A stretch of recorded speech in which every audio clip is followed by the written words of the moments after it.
The board, at the board meeting. Oh.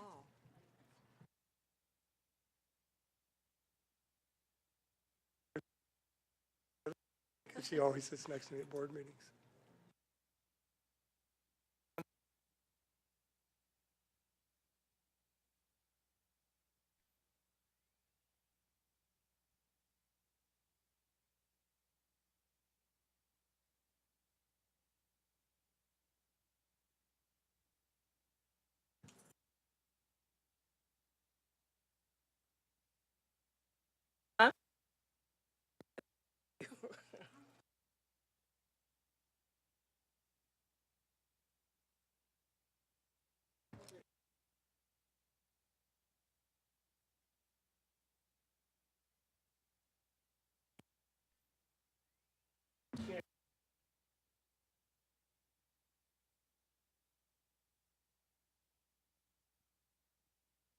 Everybody need to sign this?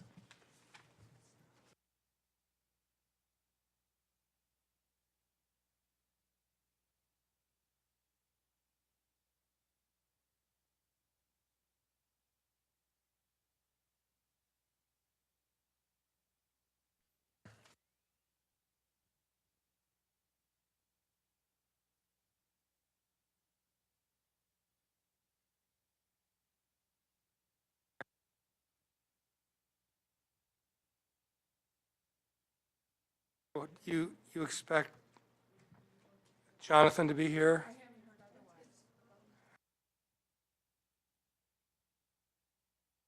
Hi. He would come he couldn't be here before 5. She was missing, I guess, when I did. It's, She's here. oh, so she can sign. So we're missing Dr. Klotz. Bajaya.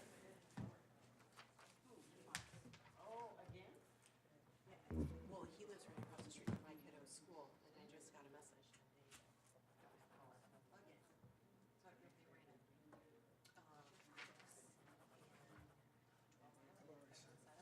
One, two, three, 4, 5, 6, 7, 8, 9. We're missing 3. We're missing Jonathan and Klotz. Who else are we missing? We're missing Jonathan and Klotz. Maybe I'm not I didn't have my, I can't. We're only missing 2, Jonathan and Bob. And Jonathan will be here. You made it.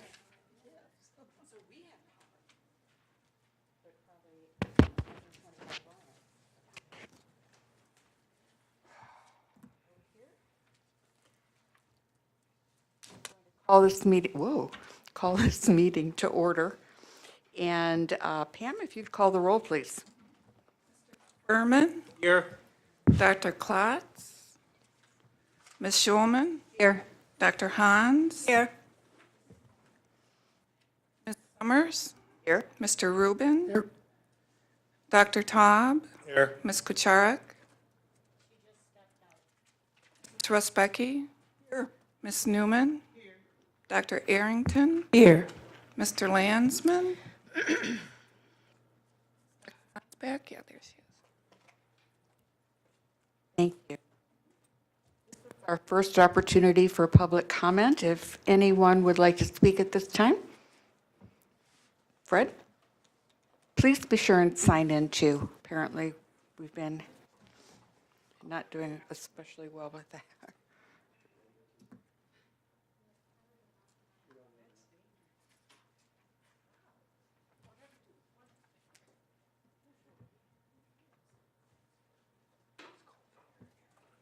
This is working. Okay, good. This will be short. I see that you have discussion of Lake Shore Regional Entity. I assume that's the RFP discussion that you are going into closed session about, which I guess to me indicates that there's still some discussion about whether to do that. At least I hope it's still an open discussion. I think it's a disaster. I've told you that before. Basically, this is an outsourcing contract. It says, okay, Lakeshore is going to contract with you to do what they couldn't. and that is to manage their system. But that's going to be responsibility with no authority, because they still have a board to control how that works, and you as a contractor have to do what they want, not what you want. So you think you're going to waltz in there, take over, do all the things that you know how to do best in Oakland County, and you're going to make it work in Lakeshore, where nothing has worked so far. You're looking for trouble.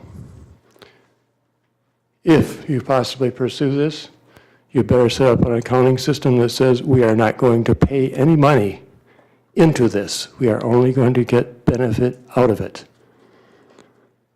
You have to make sure that none of the money gets shifted in devious ways. Because that's part of the plan, is to get Oakland County, or whoever takes this, to take on more responsibility, both management-wise and financially. So I advise you, first of all, it would be best if an HMO took over that responsibility, because they are going to fail. And secondly, OCHN needs to look at doing a good job for Oakland County. And just in case you hadn't noticed, you're not doing a good job now. You think you are because your budget balances. That has nothing to do with what you're doing, how well you're doing for the county. A lot of people out there are suffering. A lot of people who used to be served by OCHN are suffering, and their families are suffering. But you don't know about it because they're no longer clients. A lot of other people who have never been clients are suffering because they can't get in. Thank you. Thank you, Fred. Cheryl, were you heading in this direction?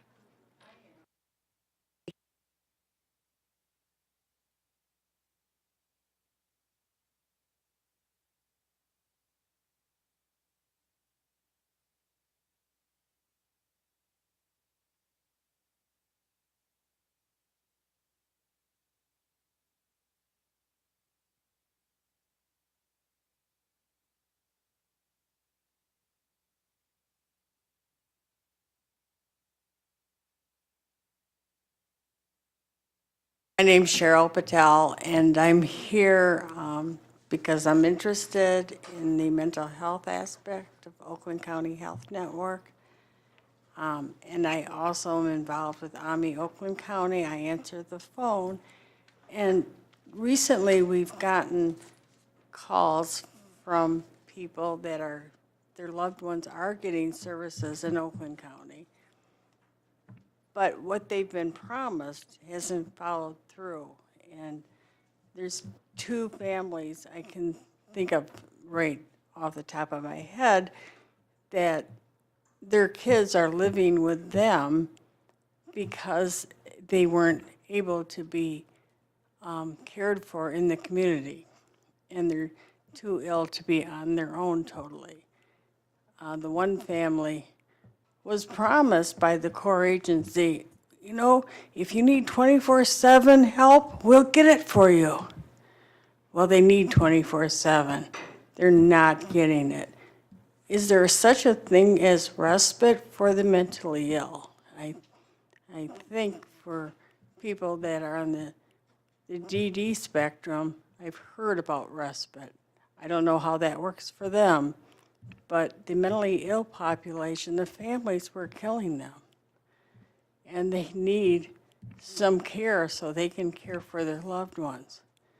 So I don't know where this can go, and if you send me a letter and tell me, that will be great, so I can then pass the word along.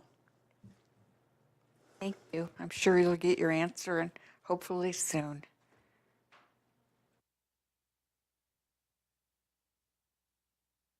Is there anyone else who would like to make public comment at this time? Okay. I'd just like to make sure everyone has noticed that we are having closed session at the end of this meeting.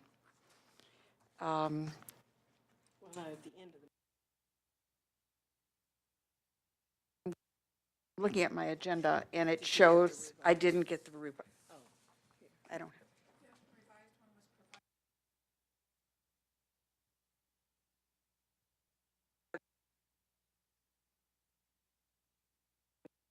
Okay, so late breaking news. We are going into closed session, and following that will be another opportunity for public comment and for board comments. Thank you, Betty.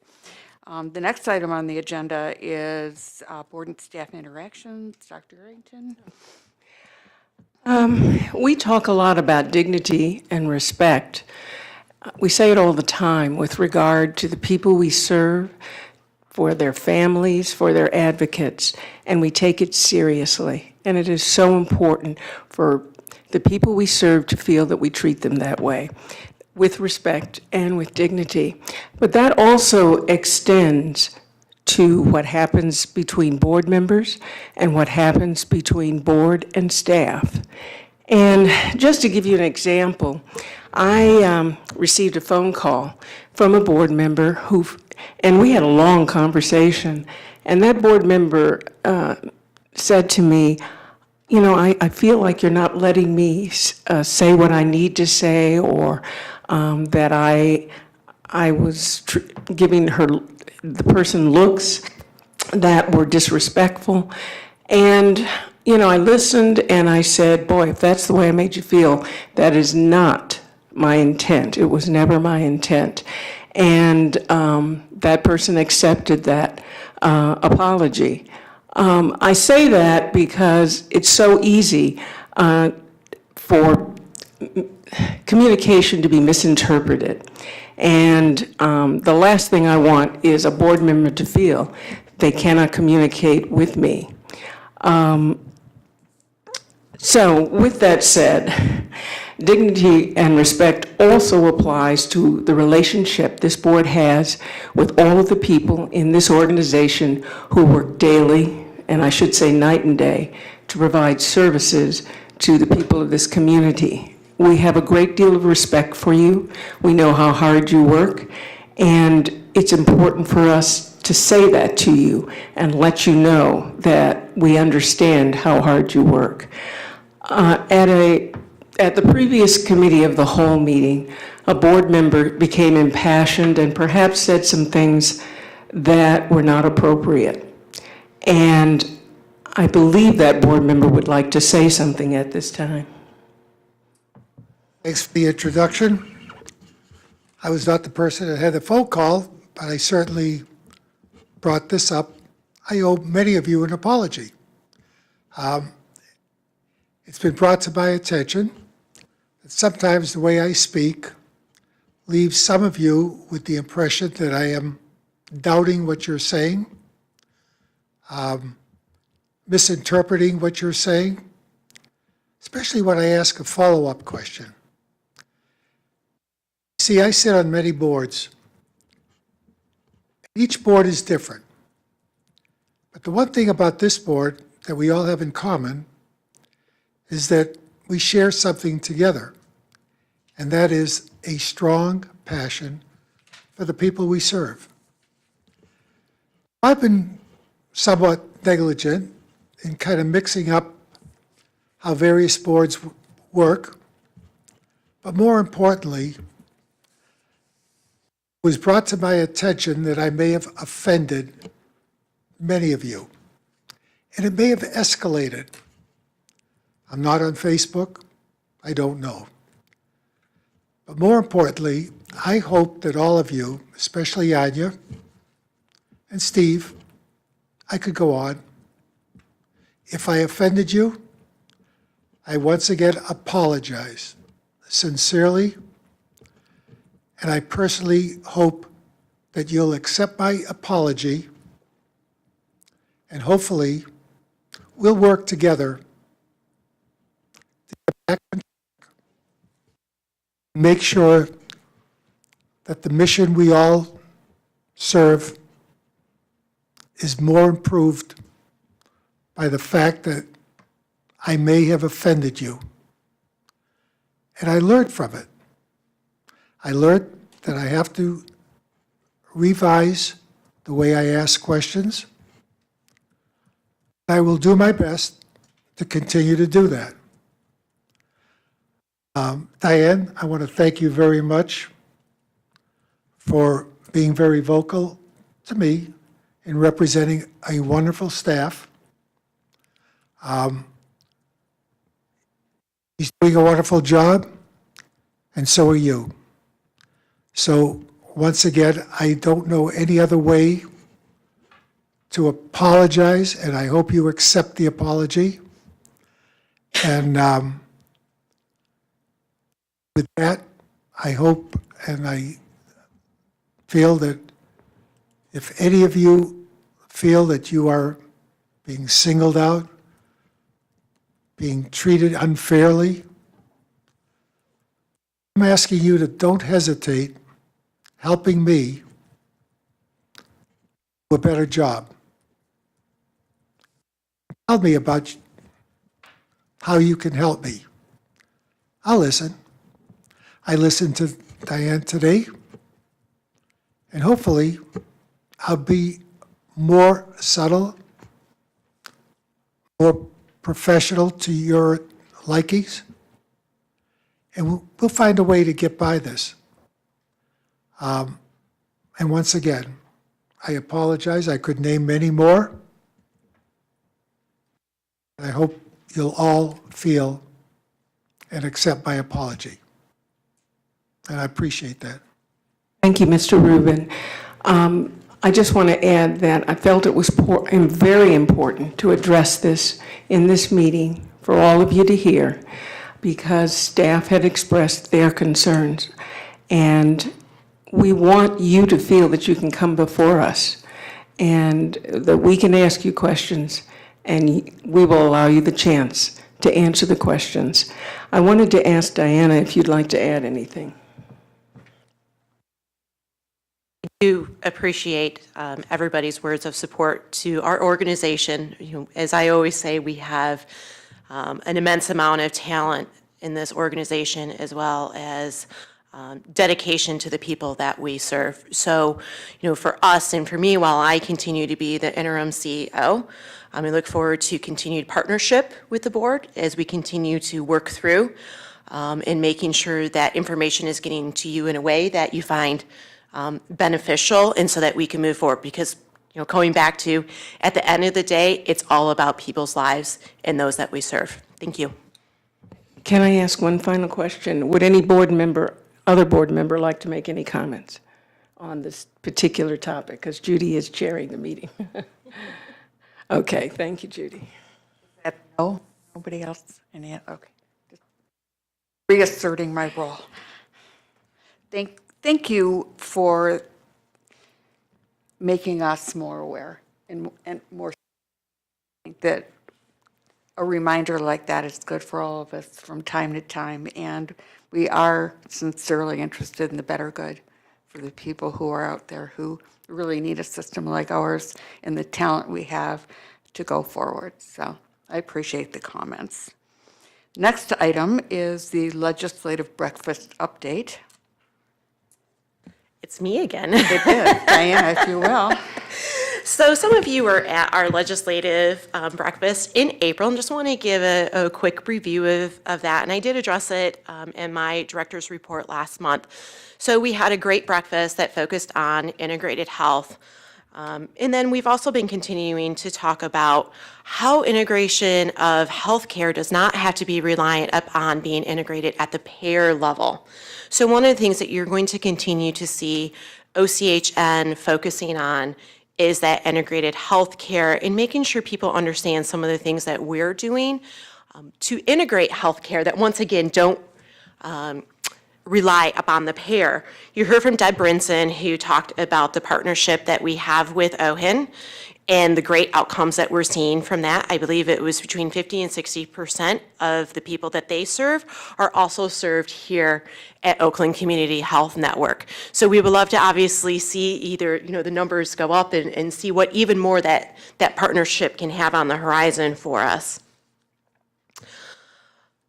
We did attend a conference last week, and at that conference, there were a lot of discussion on what particular paths forward could be. And, for us, we're going to continue to stay down the same path that we have been, and that is advocating and making our system better. So one of the things that was unfortunate was we didn't have the representation from legislators that we would have liked to. And that is something that we will continue to work on next year is, do we need a different format, different kinds of engagement, so on and so forth, and making sure that we're continuing to build those relationships. So we want to make sure that we are keeping our eye out on, the federal block grants that are still being discussed, the general fund cuts, and all of those things that are still swirling around this. And this is really, I think, a great intro into as we start talking about our budget and projections and so on and so forth. So does anybody have any questions about the legislative breakfast? For the update, though. Our next item is the Budget Amendment 2 presentation. Anya. I was ready to go.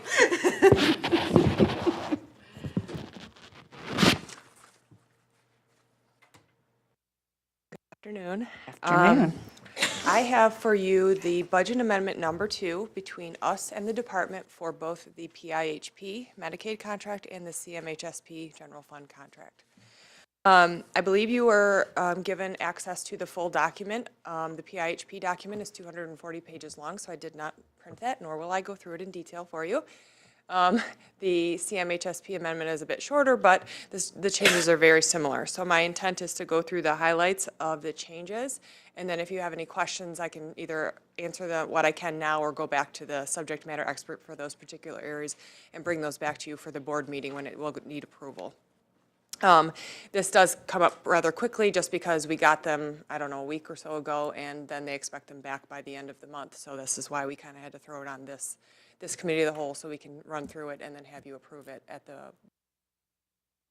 So I am currently looking at the PIHP contract. So if you can please turn to that in your packet. If you look down at section 5 of the summary sheet, you'll see that it does start to list off the material changes. So the first one is just adding some language to the Office of Inspector General section related to fraud, waste, and abuse. So that section was added in Budget Amendment number 2. It requires that we report and have any provider that receives over $5 million report fraud, waste, and abuse. So it just pushes that requirement down another level as well. The next one, the HCBS transition implementation language, adds language to allow 90-day services for new providers or new settings as long as they receive the survey being in compliance with that within that first 90 days.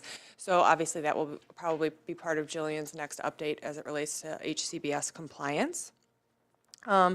It then speaks to adding compliance with 42 CFR, which is adding non-English handouts and availability to interpreters to our contract language, and reporting on those availabilities.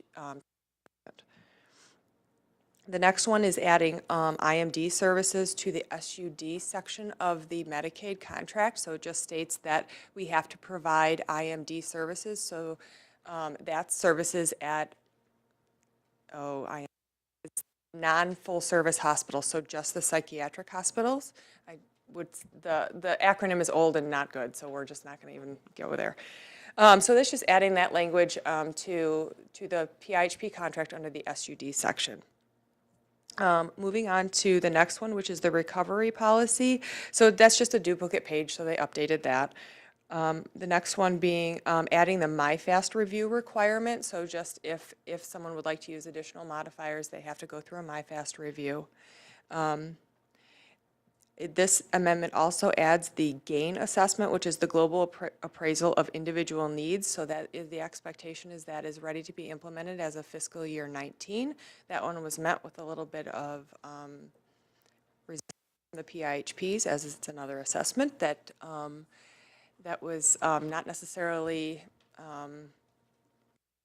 the network wasn't necessarily thrilled about adding that, but it was added despite the pushback from the PIHP network. The next one, the third-party resource requirement, was just a technical addition as well as adding the medical loss ratio reporting requirement. So in fiscal year 19, the department is moving away from our administrative cost reporting and instead moving towards medical loss ratio reporting, which is consistent with how the Medicaid health plans report administration. So in order to compare apples to apples, we have to have similar reporting requirements. So they're going through the contract and adjusting that for, I believe it'll be for year-end reporting for this year and then going into fiscal year 19. So they're adding it to fiscal year 18's contract. So those are the material changes in the PIHP contract. The changes in the CMHSP contract are significantly less material just because there's not anywhere near the reporting requirements or the regulatory requirements in the CMHSP contract. So the majority of them were technical requirements, technical corrections that were made within the document, and then updating again to the MLR reporting as a medical loss ratio reporting as opposed to cost reporting that we have historically done, and then updating the employment works language to coincide a little better with the HCBS language. That anyone has any specific questions on these right now, I can try to answer. I can take them down to bring you answers for the board meeting. Any questions for Anya? So this will be an action item for the board meeting. Again, you have access to the full documents that do have the edited version, so you can see specifically where things were changed and what things were changed should you want to go through it in detail. Thank you. The next item is the finance and budget update. The leadership team will be joining us. We just have to have a room. That's all right. Let us flip it out. Take your time.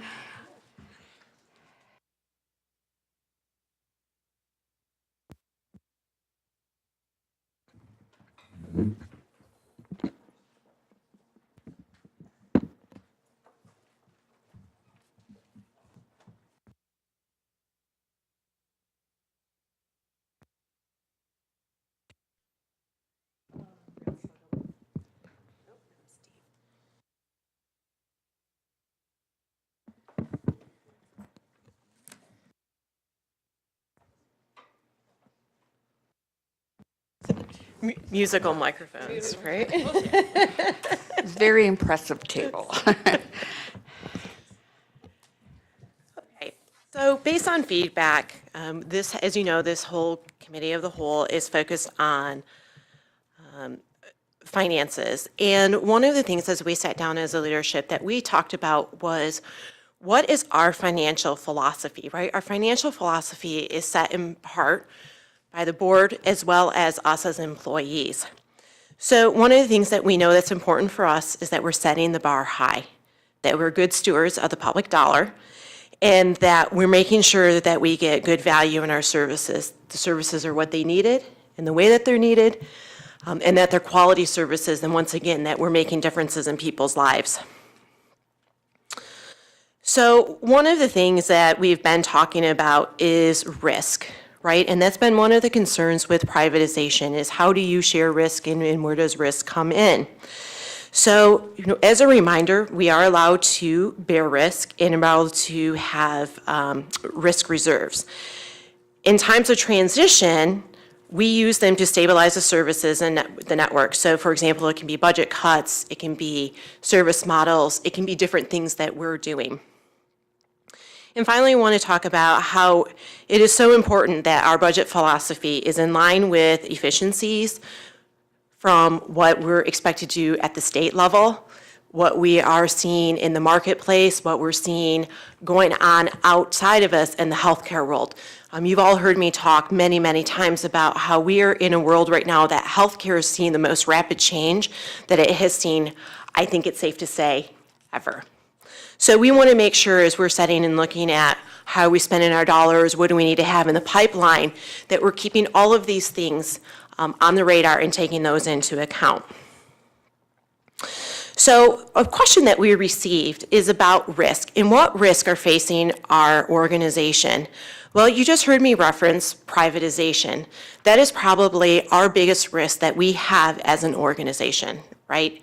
And the Medicaid health plans vying to take over the system. So we need to make sure that we have families, people we serve, the board, employees, everybody being an advocate.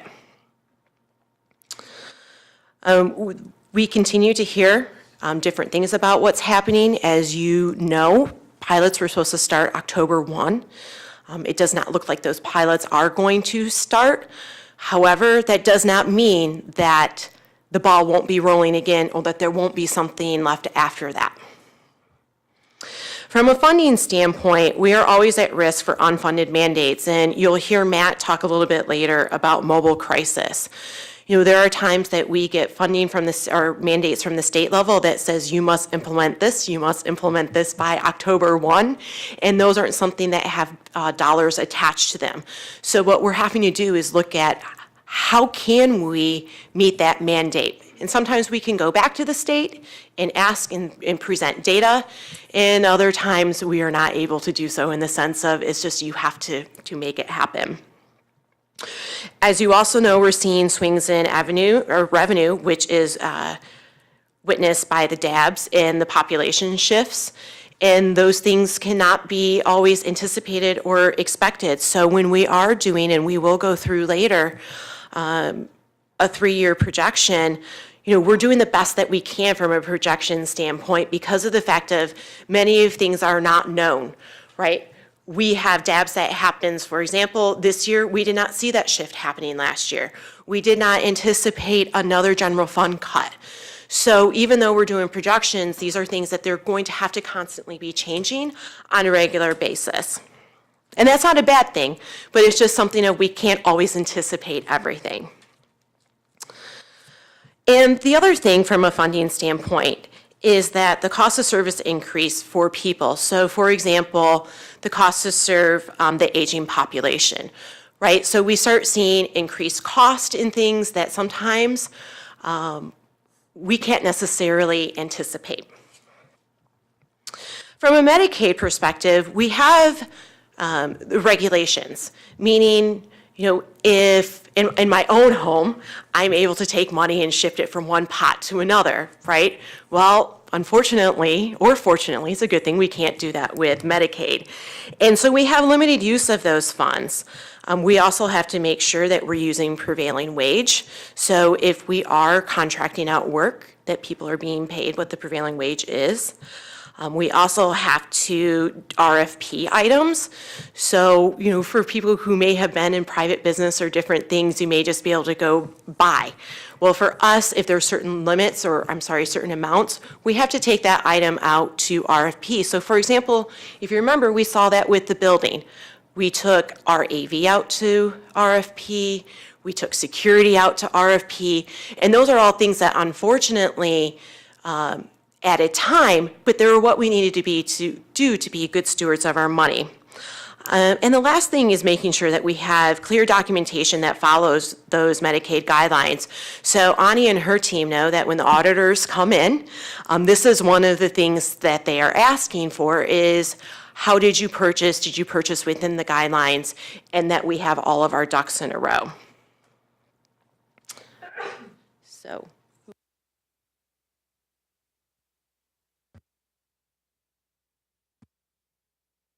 Hello, can everybody hear me? All right. So I do want to just make a quick comment. I appreciate the board's comments regarding dignity and respect. As Diana was saying, there are lots of moving pieces in the landscape that we call healthcare and especially mental health care. And I think in the environment of dignity and respect, as a community, we can accomplish more. So let me jump into the first slide here. There was a question, and I'll read the question and then read the response. Sorry. It's been mentioned that we fronted money or funds to some providers to help their cash flows who. So the response is that OCHN prepays all providers on a monthly basis based on either 1/12 of their NTE contract or an historical average of the amounts that would be earned through a service model. At the end of the fiscal year, amounts prepaid are reconciled against amounts earned as part of the cost settlement. And I wasn't sure what was referenced by the term fronted, so I added, if fronted is being used in this question to mean a loan unrelated to services provided, then the answer is no. This would be in violation of Medicaid regulation. And so I just want to pause and see if there's any questions related to how we're making monthly payments. Based on a provider's contract, their not to exceed contract, we've always paid 1/12 of that contract on a monthly basis so that they can operate on an ongoing basis. At times during the past 4 to 5 years, the department has paid us in the second week of the month. Other times they've moved toward paying us in the fourth week of the month. Currently we're paying in the first week of the month. We're passing monies through to the providers. And again, at the end of a quarter and at the end of the year, we cost settle those amounts against amounts earned as part of cost settlement. Are there any questions about that?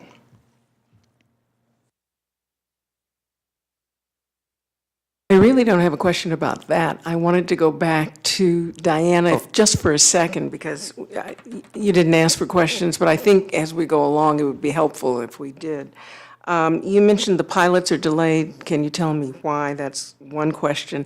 And then you said we got a funding cut that you didn't expect, but I thought, in fact, we always expect a funding cut. That is true. So one is, it was in regards to the latest general fund cut that we did receive. So there are conversations still going on in Lansing to see if those can be buffered some way. I think that we'll still end up getting them, but it will just be a question of how will it look. As far as the pilots, there's no official word on the pilots, but I think it's safe to say from all of us as we're sitting here headed into mid-May that the pilots are not started, and it's for two reasons. One is because there's an 1115 waiver that the feds have to approve before the pilots can proceed. So that's the biggest thing with the pilots. And at this point in time, there's really not a date that we've heard of about when that 1115 waiver could be approved. You're welcome. Questions at this point? Apparently not. Thank you. Last point on this slide, provider financial statements are available in a Google folder called Board Member Financials. If you don't already have access, look for an email with a link to that folder. You can access quarterly financial statements of the provider agencies as well as OCHN, including cash flows, revenue and expense statements, and even our statements of net position. That's all I have for this slide. Name of the file again, that we could go look at the documents. Google folder is called Board Member Financials. Thank you. Yes.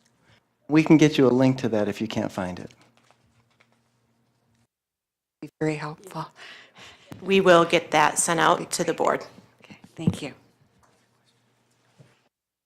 And Anya also reminded me that there is a question and answer document that we took all of your questions and put the answers into, so if they're not specifically addressed today, that we will take and get those Q&As out so that you do have your answers. And then, of course, you can let us know if there are any follow-up questions to that. Next slide talks about the fact that we heard what you, and we listened to what the questions that you had, and we listened to what you had to say concerning what was important information for the board, and we responded to those questions. Attached the financial statements in that Google folder, which was mentioned just a little while ago. It's attached in the Google folder, and it has answers to various questions. I know that there's a request made for financial statement study 101, And a lot of the questions that was asked concerning what's important on the financial statements, we agreed to do a deep dive into how to read financial statements, and it's going to be prepared at a later date during a study session. I believe that's already been, I don't think the date has been determined yet, but the has been a determination that we would proceed and give you detailed information about how to read financial statements and what changes to look for to trigger flag on our behalf or things like that. Also, there was a mention about investment statements. We also included that in the Google folder, investment statements.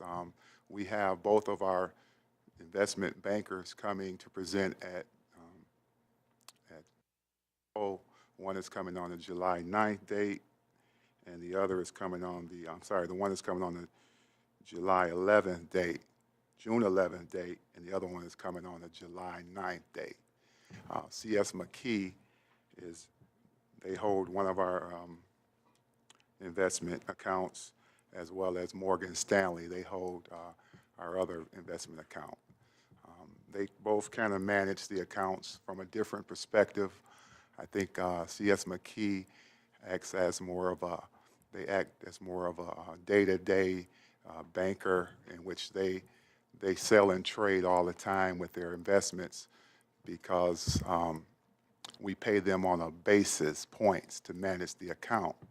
And oftentimes, that's how they manage the account, whereas Morgan Stanley, they manage the account by holding all the maturities, all the securities to maturity, and they sell without, at the end of each maturity, after they check with us to see if we need to draw down the funds first before they reinvest.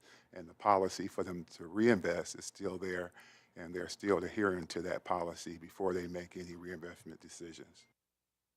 Both of those investment bankers will be here on the dates mentioned, June 11th for CS McKee and July the 9th for Morgan Stanley. So we mentioned also about the change. Some of the questions you asked about was why the cash changed from month to month, the variation, fluctuation. As you know, we agreed to use reserves this year, this fiscal year, to help to cover overages and expenses against our revenue. We included that in our budget in order to make sure we met the expenses. And so we knew going into this year that we were going to be using reserves, and we're committed to using those reserves to the tune of about $10 million for this fiscal year. Also, $5 million of that was committed for the DCW wages. And so, forward to the cash flow study. I'm looking forward to the study session so we can provide all the detailed information. And in the meantime, all of the files and all of the attachments to your questions are included in that Google Drive that we just mentioned. Questions for Patrick? Betty? Yes, I hear things, so I want to clarify what's going on. With regard to bonds, and this question came up in the previous COW, and I believe you said Patrick Anya handles our bonds. Have you ever sold a bond that wasn't mature? As I mentioned, we have two different investment firms, and one of them manages the account based on, we pay them to sell and trade every day. And so they may come across a bond that's maturing July 30th, and they may see something that they can pick up today, May the 7th, for a greater yield and return. They won't wait until that mature when this is available at this price now, because over the long run, they're going to get a greater return instead of waiting until it matures, because that same they may not have the same flexibility when it's time to purchase again. So they're professionals at buying and trading, and they don't get paid off of each transaction. We pay them a management fee to manage the account, and that's how they, but we have told them, based on the policy that we're doing, we're bringing in the reserve, so we put that to a halt where they don't sell anything until it's matured now. But the other, Morgan Stanley, their policy is that regardless, they get paid by each transaction. Every time they sell or trade, they get a commission. Under that investment, you hold it to maturity, and they automatically call us when it's time to reinvest, and we'll tell them, send us the funds, or no, they tell us we got another investment we can pick up. Do you want us to invest it in another security in order for a 2-year term? So lately, we've been just withdrawing the funds, but they call us every time it's time to reinvest the funds for Morgan Stanley.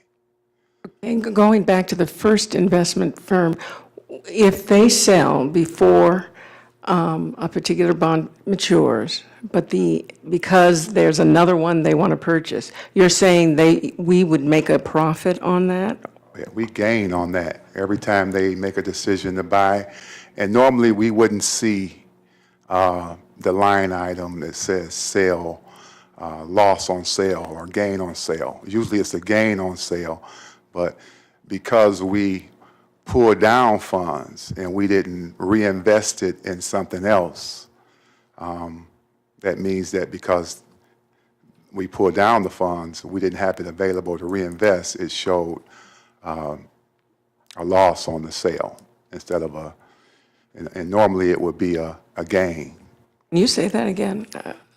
I'm I serious. think one of the line items that Sid might have mentioned at the last committee of the whole was that I guess he looked at one of the line items that said loss on the sale of a security. Normally, under normal circumstances, when they're selling and trading and we're not even aware of it, they're buying stuff and buying new securities, and they're getting a greater return even before they mature. In this case, we didn't buy anything else, so we just sold it and didn't reinvest the funds. We pulled them down. So you saw the difference of what we sold, and we didn't have anything to reinvest in. That's the negative? That's the negative, Okay. yes. I also want to clarify, partly is obviously they do this for a living, so they know how they juggle things and probably can explain it to you in a manner that is far easier to understand than maybe myself and or Patrick. So that's why we decided to have them go ahead and come and present to you all so that they can help you understand how they manage the portfolio differently between the two organizations. What I want to make note of in February was the month that question was asked. And I want to make note that that's the month we pushed out all of the direct care wage money. So we as an organization made the decision that to push out the entire annual amount of direct care wage money in one payment, because administratively that was more efficient and it provided cash flow for those subcontracted providers who we know, as they've transitioned, have struggled a little bit with that. So why you see that in that particular month is because typically CS McKee would juggle it back and forth. So they would say, oh, I'm going to go ahead and sell these because I have this better opportunity. But because in February we needed the extra cash to push all of that money out that we haven't technically collected yet, because the department is paying us 1/12 every month of that direct care wage money, where we decided as an organization administratively for us and for the network to push it all out at once. So that means we pushed it out before it's technically starting to come back in. So we would have only had through February at that point, but we pushed out 7 months worth in ahead of time so that we didn't have to do this again. So that's why that happened in that particular month. Typically on the investment statement, you would never see the loss on that because they would only invest it in something that was a net gain. Does that help a little bit? And then, like I said, they're going to come and talk to you in detail about this. I am not an investment banker, so I don't pretend to know the detail of their business. That's why we have them do it. So I don't want to necessarily misspeak on how they run this stuff and why they do it so much better than I could. So that's kind of why we thought we. I understand, but I also didn't want that hanging out Yeah, there. I appreciate that very much. There are other questions? Sid? Let me see if I can be very diplomatic in this question. Patrick? There's a saying in the industry called churning. Are you familiar with that? Yes, ma'am. You described just now is churning at its best with the CS McKee. It's a question I will not ask them or use that. And I'm glad that you've agreed to, bring these people in so that they could explain it to the board. I hope that when they do come in, that they're able to bring a most current report, status report, because these are available daily online. Yeah. And also, it would be good if the board could give us someone can give us an idea of what it is that you exactly are looking for them to explain in their presentation so they can kind of tailor it towards your questions. And then if you have any questions, I'm sure they'll answer, but at least the presentation part will be tailored toward the questions that we have.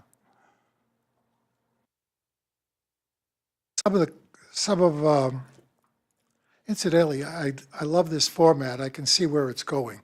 And I appreciate all this information coming in this format.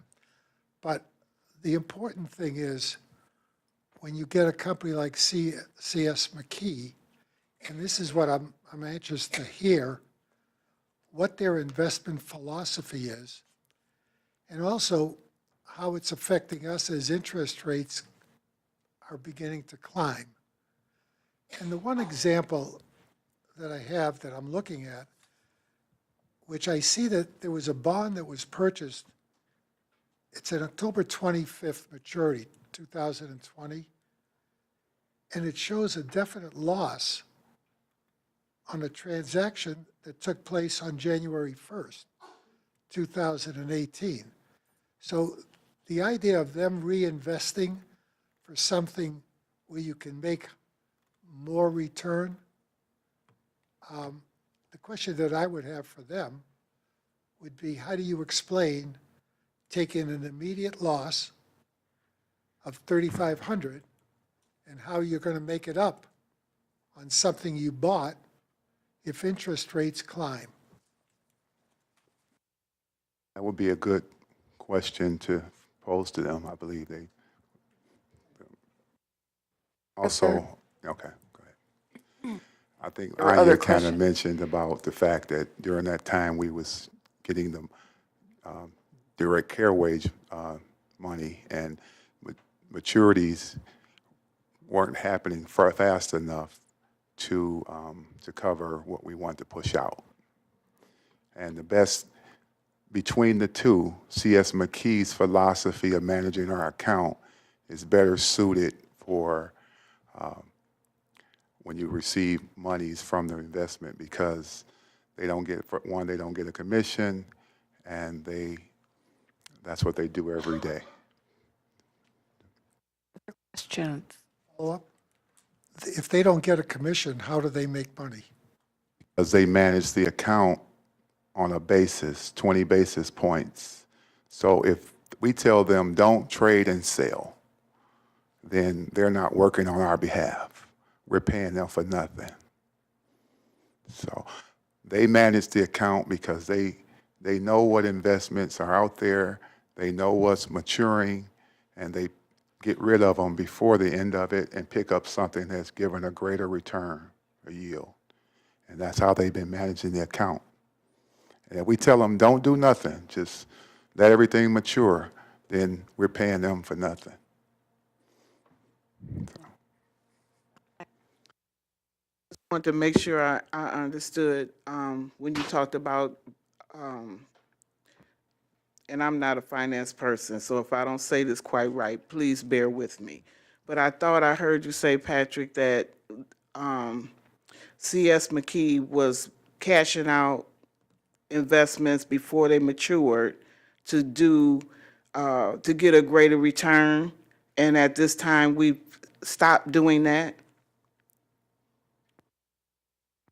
This particular month, February, because of the direct care wage push out, we had them not go ahead and reinvest it. So something that you would never typically see because they always reinvest for a bigger profit, we didn't have them reinvest because we wanted to push out that direct care wage money. So that's why you saw that in February. Typically, you would never see the negative because they always reinvest for a profit. Does that help? Like I said, that's why we thought it would be helpful to have them explain this, the detail of this to you guys. I just wanted to understand if we had instructed them to stop investing, or the way you just explained it helped me, because we wanted to do the direct care wage all at once. But from this point on, they'll go back to doing the investments like they had been doing. Exactly. Okay, thank you. And that's why we pay a management fee to them to manage that, so they get paid to make us money. They don't, if we have them just hang on to things like we do the other company, then they're not really doing anything for that management fee, and that was intentional when we picked the two different companies, was to kind of play the odds on that one in the different approaches to investments. Other questions? I have, I'm with you. I want to make sure I have this kind of properly in order. Typically, we only cash something out before maturity if there's a gain to be made, correct? Okay. And with Morgan Stanley, it goes to maturity with the caveat of reinvestment or cashing that out? That's how it goes. Okay, Yes, so yes. the exception to the rule was when we needed money to push out for the direct care wage. Yes. All right, have there been other exceptions? I don't believe this fiscal year we haven't made any other exceptions to my knowledge, other than do you remember any in particular, Patrick? We haven't actually received all of that money yet, so that was an extra amount of payment that we weren't planning, budgeting to make. So now, just as we kind of work through cash flow and starting to get cash back in with everything else going on, that will become less of an issue. It's just we went through this period of pushing cash out, and then now as we start to expense things, we will start to gain that cash back. So I kind of had a grasp, I'm hoping. Okay, good, Our thank you. Financial 101 will help you understand how a lot of this works, and that's why we thought it would be appropriate to really focus on cash and cash as an independent statement, because it does play into, remember I talk a lot about depreciation versus a cash expense, so I really want you guys to understand that so you all can ask questions, so that you have a good understanding of, when I talk about some of that, the difference between cash and a non-cash expense. It'll be, I'll Going look to be forward enlightening, I to that. But promise. I needed a little bit of a foundation before I could take the next layer of information and actually be able to use it. So thank you so much. Other questions? Sure, Sid. So this will be my last question. Could you find out from Morgan Stanley why in the month of January we had a $217,205.15 long-term loss?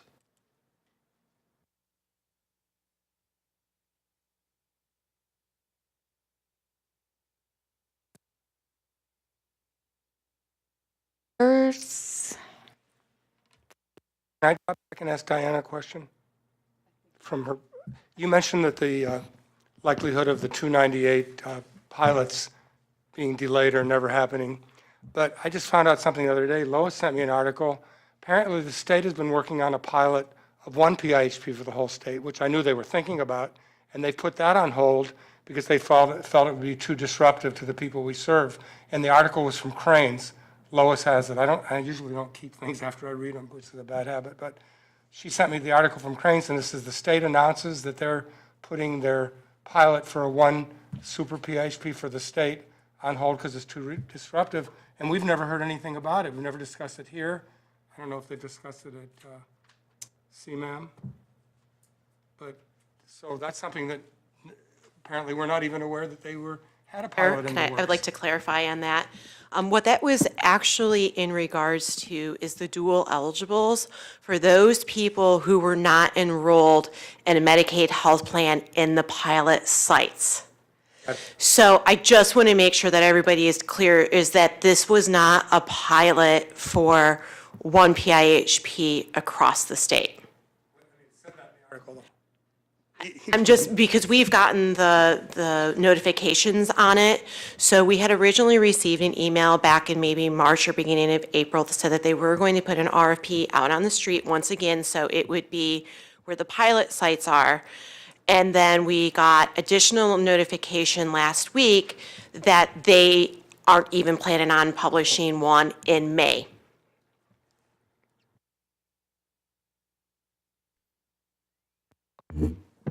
Kathleen, did you have something you wanted to add? I know that there was a delay because many of the organizations, community mental health organizations in the pilot sites, the 3 pilot sites, had questions about that. Right now, with the pilot as it moves forward, and they will be contracting with a number of Medicaid health plans. So what this does then is layers on top of it a PIHP that they now must contract with for people who are not enrolled with a Medicaid health plan. Continues. Yes, and there is a delay of that beyond May.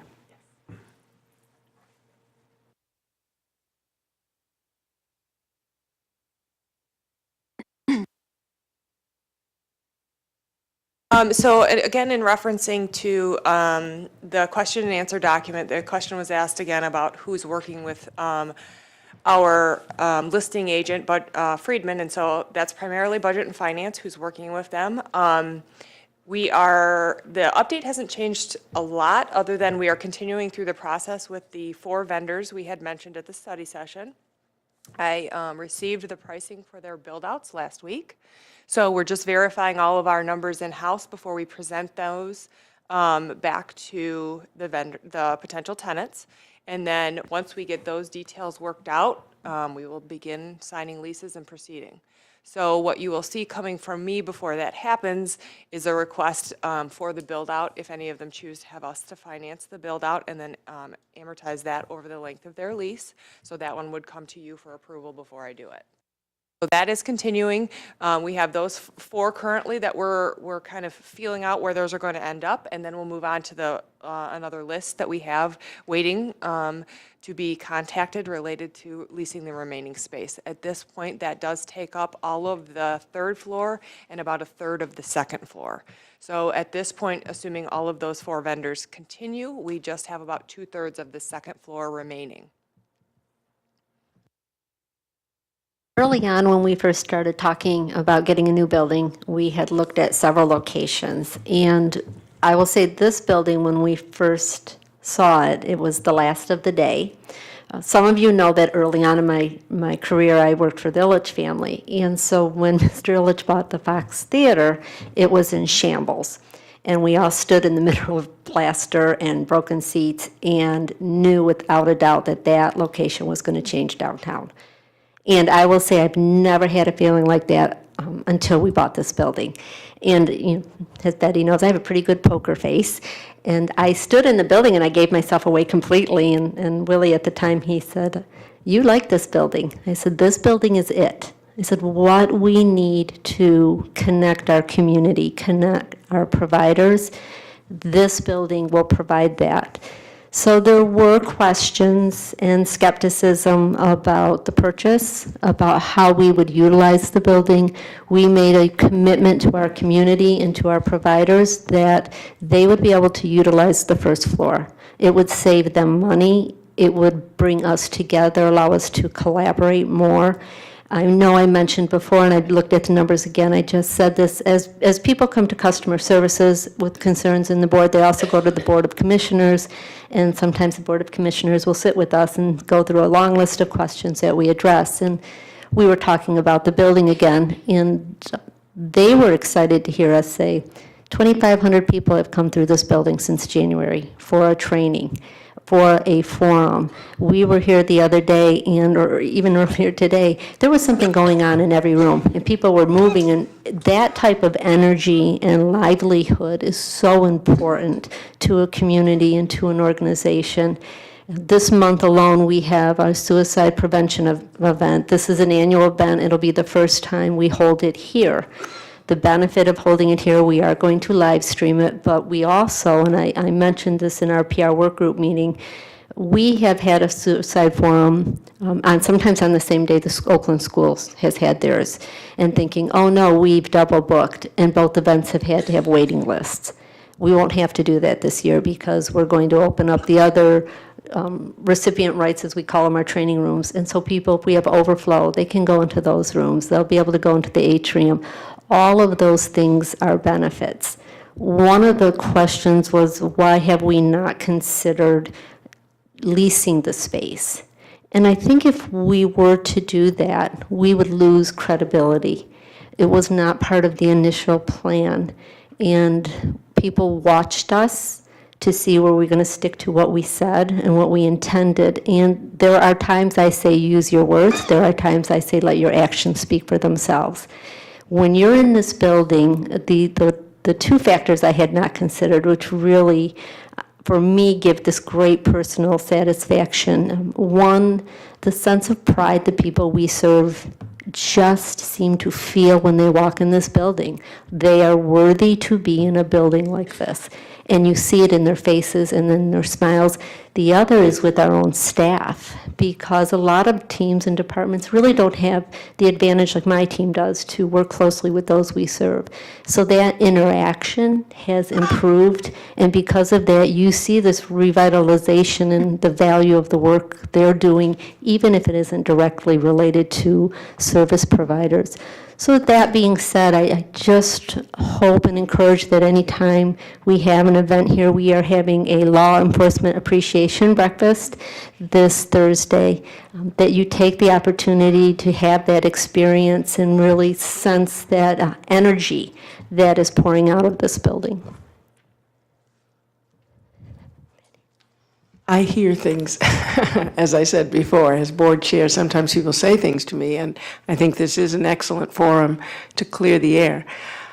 Regarding how you managed the purchase and setup of the building, it was said to me, oh, we could have saved $4 million if we had had a management company. I'm trying to understand, I thought we did have a management company, and can you address that in some way? So we did use a management company. We used Friedman. We bought the building from Friedman and had them do the renovation, because part of that agreement with the purchase of the building was that they abated the entire building for us as part of the cost, and they actually did some of the work and didn't end up charging us for it because there was that relationship there. Unfortunately, I think what was referenced in that $4 million comment was the ability to have it renovated prior to us buying it. Unfortunately, we can't do that. We, again, going back to those Medicaid regulations, we're required to have documentation, have every one of these trades that worked on this building had to be bid out. We had to have, I have documentation of all of that. We had to make sure to pay prevailing wage. Again, I have to have documentation of that. Those are the governmental requirements that we are held to for Medicaid standards. You know, there's reasons we are held to those standards to make sure everything is not done by someone's brother, someone's cousin, or there's nothing going on that is an inappropriate use of public funds. So again, we have a lot of rules and regulations we have to abide by. And that is why sometimes it takes us longer to do things, or it may seem overly complicated or the hard way. But those are the rules and regulations that we as an organization have to follow using federal funds. So I don't think even if we had it done another way, it would have been to the tune of $4 million. I think we might have gotten out of the prevailing wage, but that was about $500,000 or a little over that. But we are required to pay prevailing wage anytime anyone does work in this building.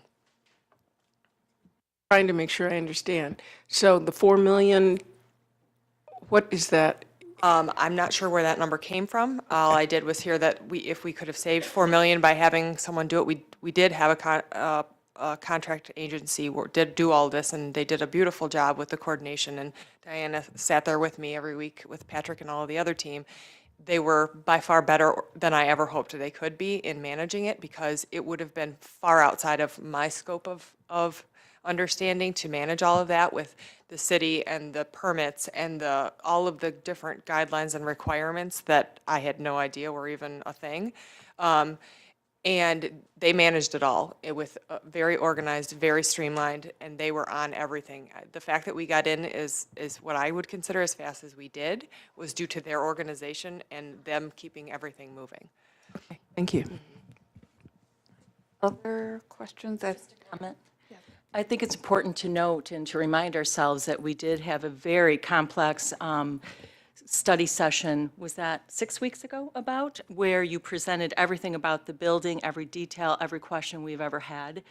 I think it's important for everyone to remember that we went through that exercise, and it was a good exercise. So thank you for that and bringing this back up.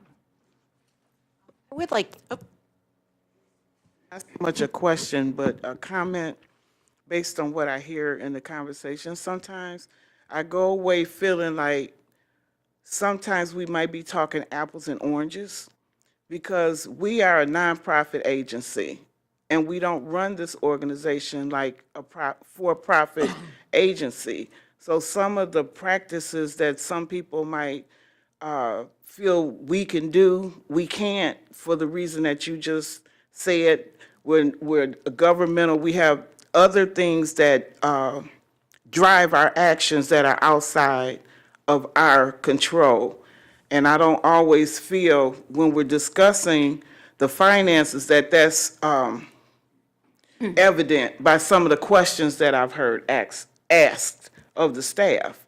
And I just wanted to bring that up. To me, one of the things I remember very well when Willie presented this project to us, he said that if we don't use our reserves, then the state's going to take them anyway.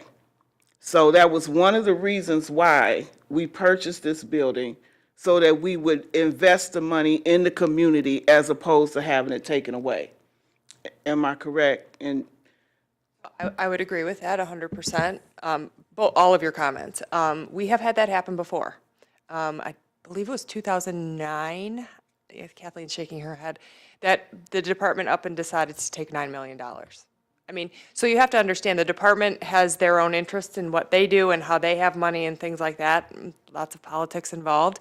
But us using our resources in giving back to the community is our mission. You know, that's what we're supposed to be doing, and that is what we are doing here. And by having tenants that are in our network, we are in turn doing that because what I will be able to offer them for a lease price is nowhere near what they could get on the open market. So in turn, because we pay them, that's the savings that we get in the long run. So it's a very large circle, but it does come back around to that it's an investment in our community and the network that we support. So it is, and we have had the department in the past say, you have a lot of liquid assets, let me go ahead and have that. So I would agree with that very much. Other questions or comments? Oh, Diana, sure.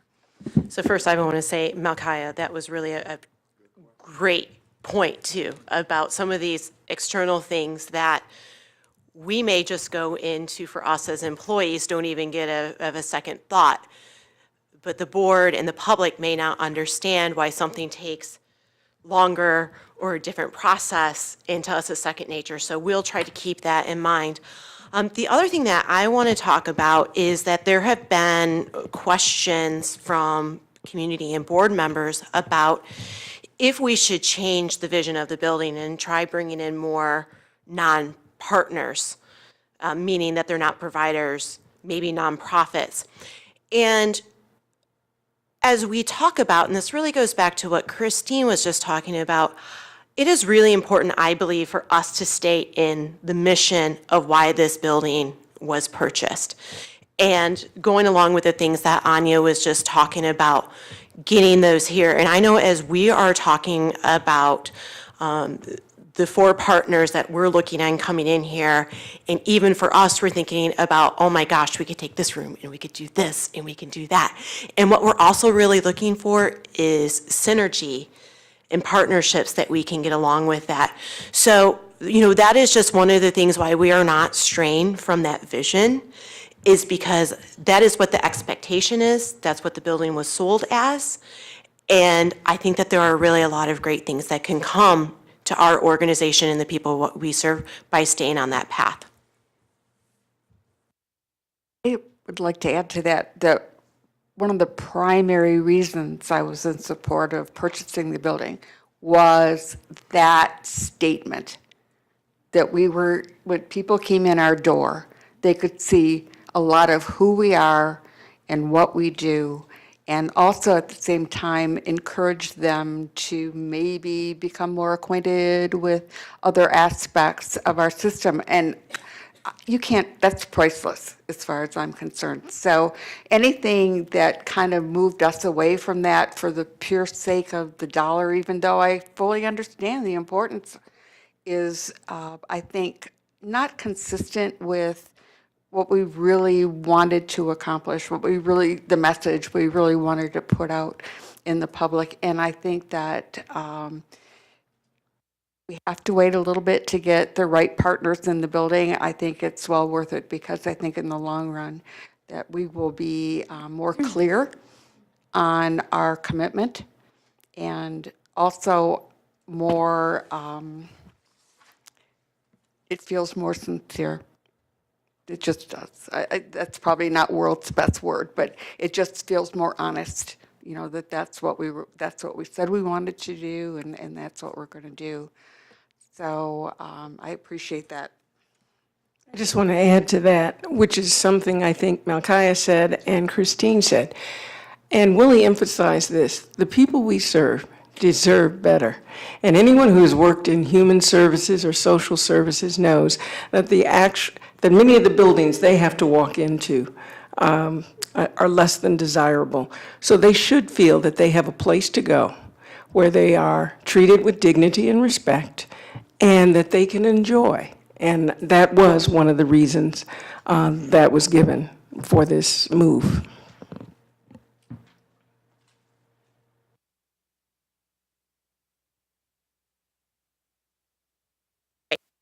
So, one of the things that we talked about today, and I did communicate via email to the board, is that, we're going to do these 101 sessions for cash and financial. And what's really important to us as staff is that everybody feels comfortable in being able to ask questions, and that we get information boiled down to a way that everybody can digest and understand.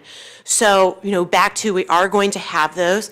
If we have those and there are still questions, or there's still things that aren't clean or clear, we want to bring those back, and we will keep answering those and figuring out how to do those, because once again, it really is important. And when we hear people say, I don't know how to ask the question, or I'm not asking it the right way, that is really okay.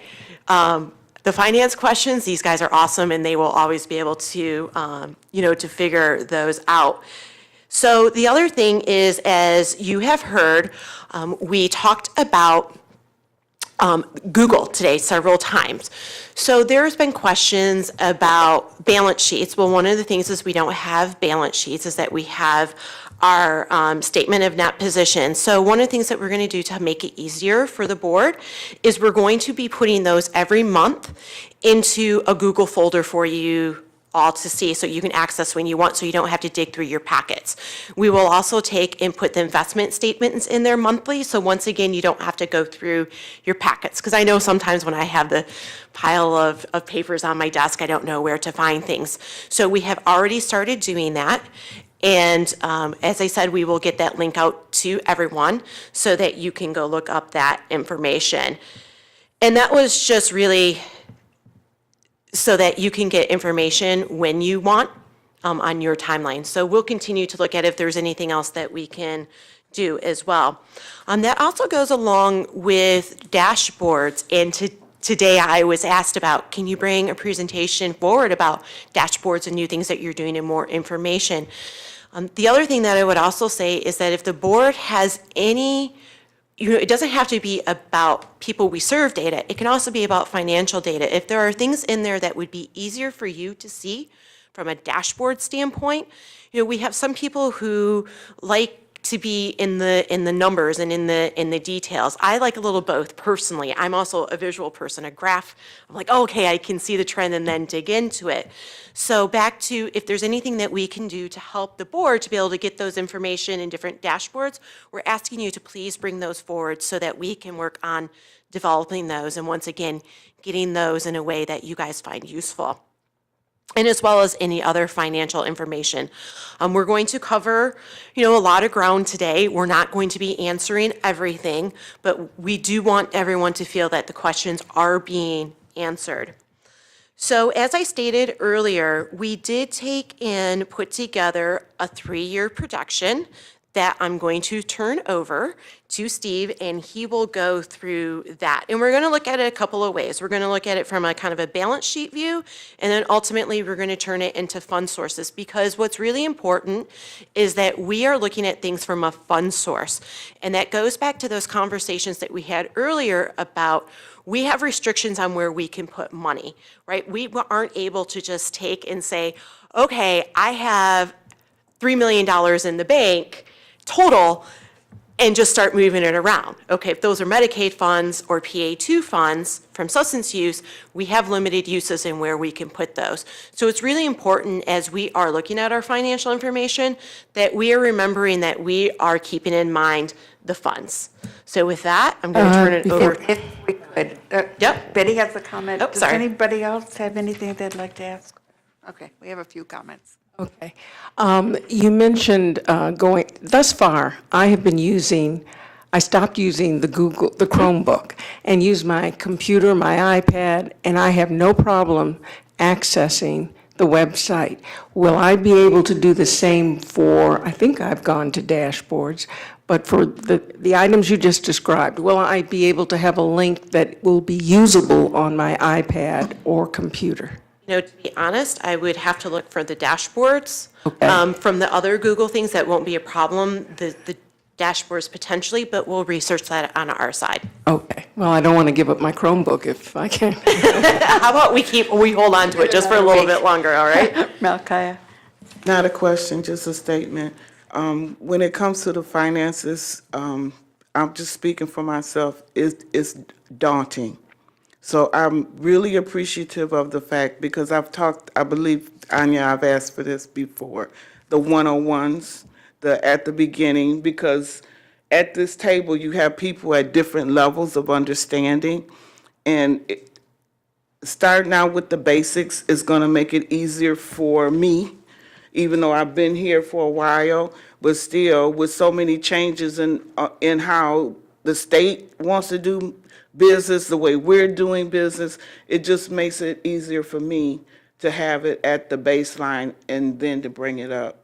And I also wanted to say I think it's important for our audience to hear some of the things, the basic things that we're hearing, because I don't think people really understand the limitations we have and how different fund sources operate. They just see, $30 million, spend it on this. But you can't do it that way. So the more we can educate people around the money, where it comes from, how we can spend it, I think it would help to alleviate some of the anxiety that some of the people feel, or some of the consternation that some people feel about this building. Because we have to be honest, and some people feel like, well, you could have used that money for services. Why did you buy this building?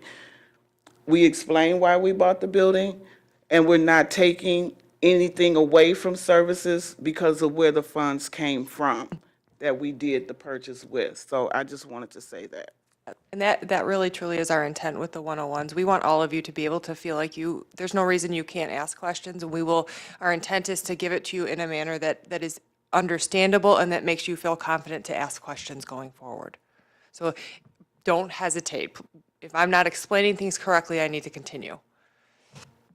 Okay. I have to add to what Malkiah said. Yes, the 101 is needed, and needed by a lot of us. But I would hope that it will be well before the next fiscal year, so when that starts, we will be at least on better footing to understand what's coming. I also think it's important to realize that even though our knowledge base is varied, our interest is solid. I mean, we all really want to know and understand to the best of our ability, and I think there's nothing embarrassing about starting with the basics and building. I think that that's a critical thing. I do have a question. We were talking about balance sheets, et cetera. What will be available to the public financially on the website? All of our board packets and everything are always, with all of our financial statements are always available on the website for anyone to review. So are you looking for something different? I guess maybe yes and maybe don't want to create more work. Is there a way that if somebody is someone who's interested in how we work and what we do, that they wouldn't have to weed through necessarily a board packet? Is there a way to just have financial information that would be, like one click instead of click, click? Well, and so what my thought is that once we do this 101, you guys tell me how it makes sense to you. So I live and breathe this stuff, so it all makes sense to me because I deal with it every day. But once you guys kind of help me understand how it makes sense to you from your seat, it might be much easier for me to come up with a way in a presentation that can be on the website of kind of what are the pertinent points that help you understand it, and then maybe we put something like that on the website so that people can access it if they want to. We've talked about financials in a folder. Maybe something like that would be a way. We could add a link to the About Us. It just says financial information, and then actually break it down, similar to what we do with our press releases. We break it down by year and then by month, so people click on Press Room, and then.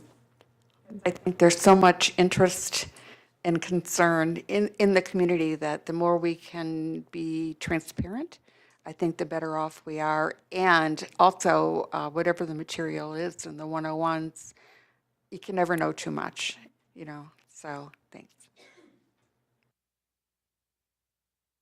And next. So with that, we move to the trends and three-year projection. And before I get into this slide, I just want to make a comment. I'm very encouraged and excited about the interest in that we're hearing about learning about finance. So, everyone always says there's no dumb question. And in the 30 years or so that I've been doing this, I find that sometimes the best questions and the questions that generate the most productive discussion come from the people who don't necessarily consider themselves the experts. So I'd say this to encourage everyone to jump in at any time as we go through this. Okay. So before we get into three-year projection, I have some trends I wanted to present.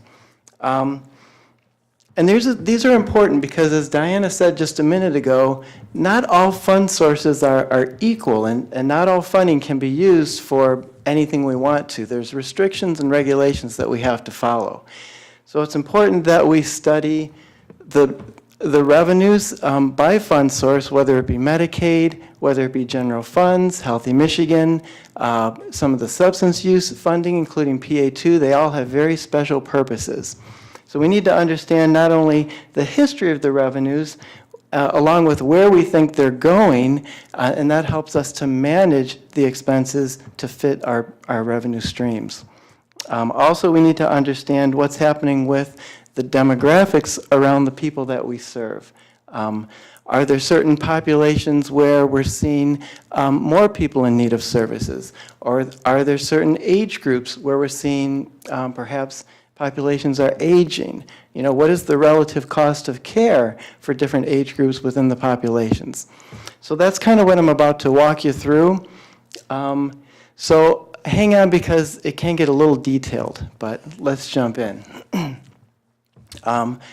So this first slide is dedicated to specialty Medicaid. This is our largest fund source, as we've said before. And in order to get to the usable amounts of the specialty Medicaid, we have to do a little bit of analysis. Some of the Medicaid funding that we receive is really for pass-through purposes.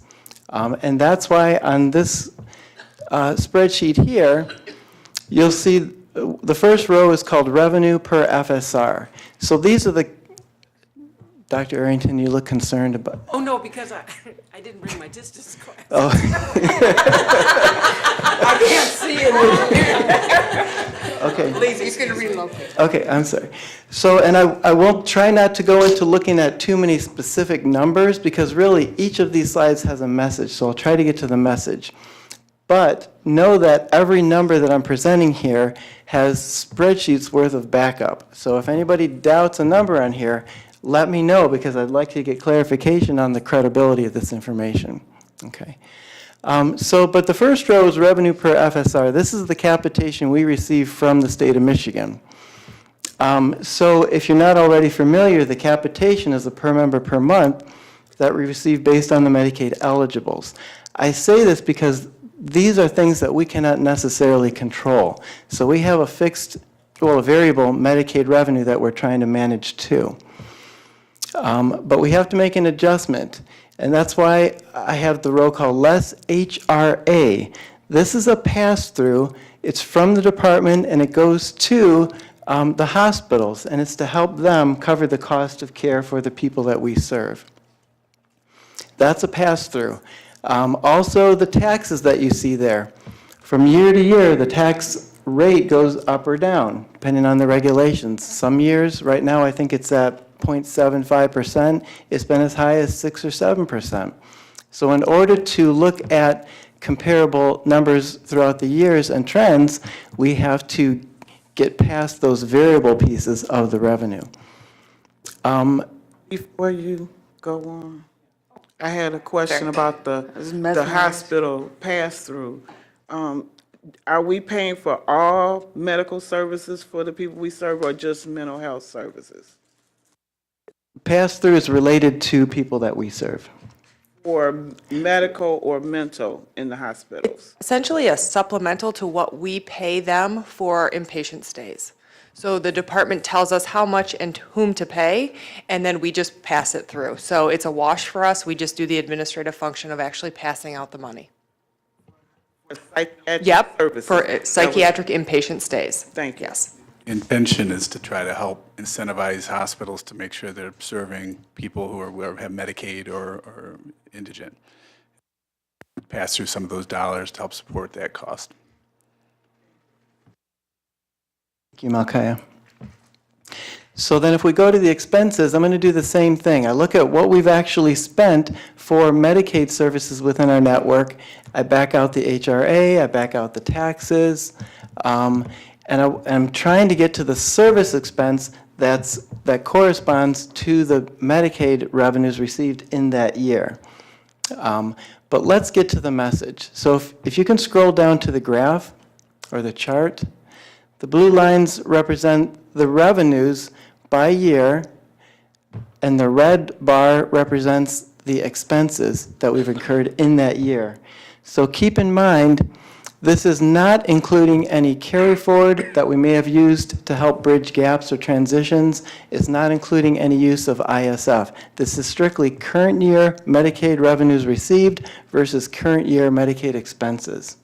And the reason I present this is to show you not only is the blue bar going downwards as we work through the years, which is something we all try to manage to together, but it doesn't always go down smoothly.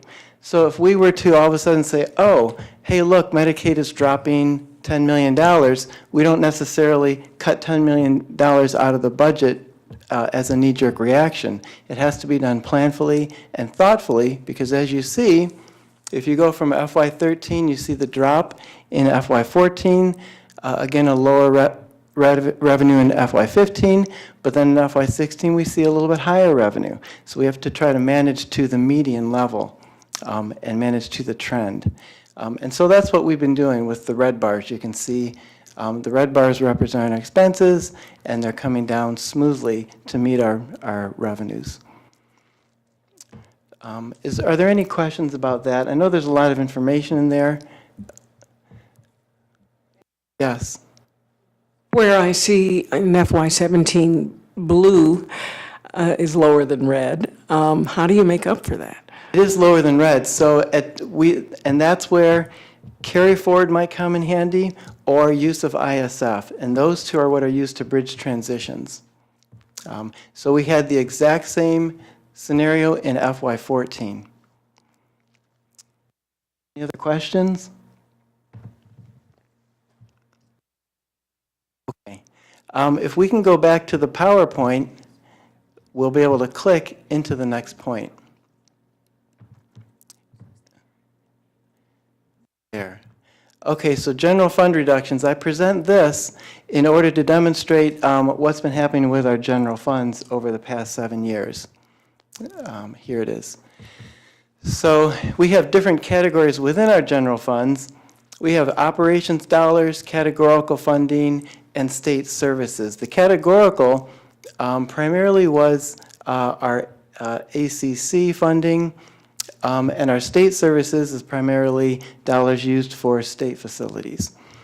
So if you go right down to the bar graph again, you can see how back in fiscal year 11, our general fund revenues were at about $41 million compared to the current level, or I should say the level last year of approximately 11 or 12 million.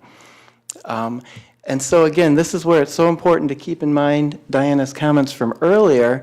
Not all fund sources are equal. There are very specific things that we could do with those general funds that we were no longer able to do. And so instead of making a general reduction across the board, when we see funding reductions, we have to tailor them to specific fund sources. Anya, did you want to add something? So just to clarify, the significant drop you see there in fiscal year 14 and forward in general fund was related to Healthy Michigan. So if you recall, we had about $40 million prior to the implementation of Healthy Michigan. And then when Healthy Michigan was implemented, so it started halfway through fiscal year 14, so we only lost about 10 that year. But in fiscal year 15, we saw the full impact of that and lost a full $20 million in general fund.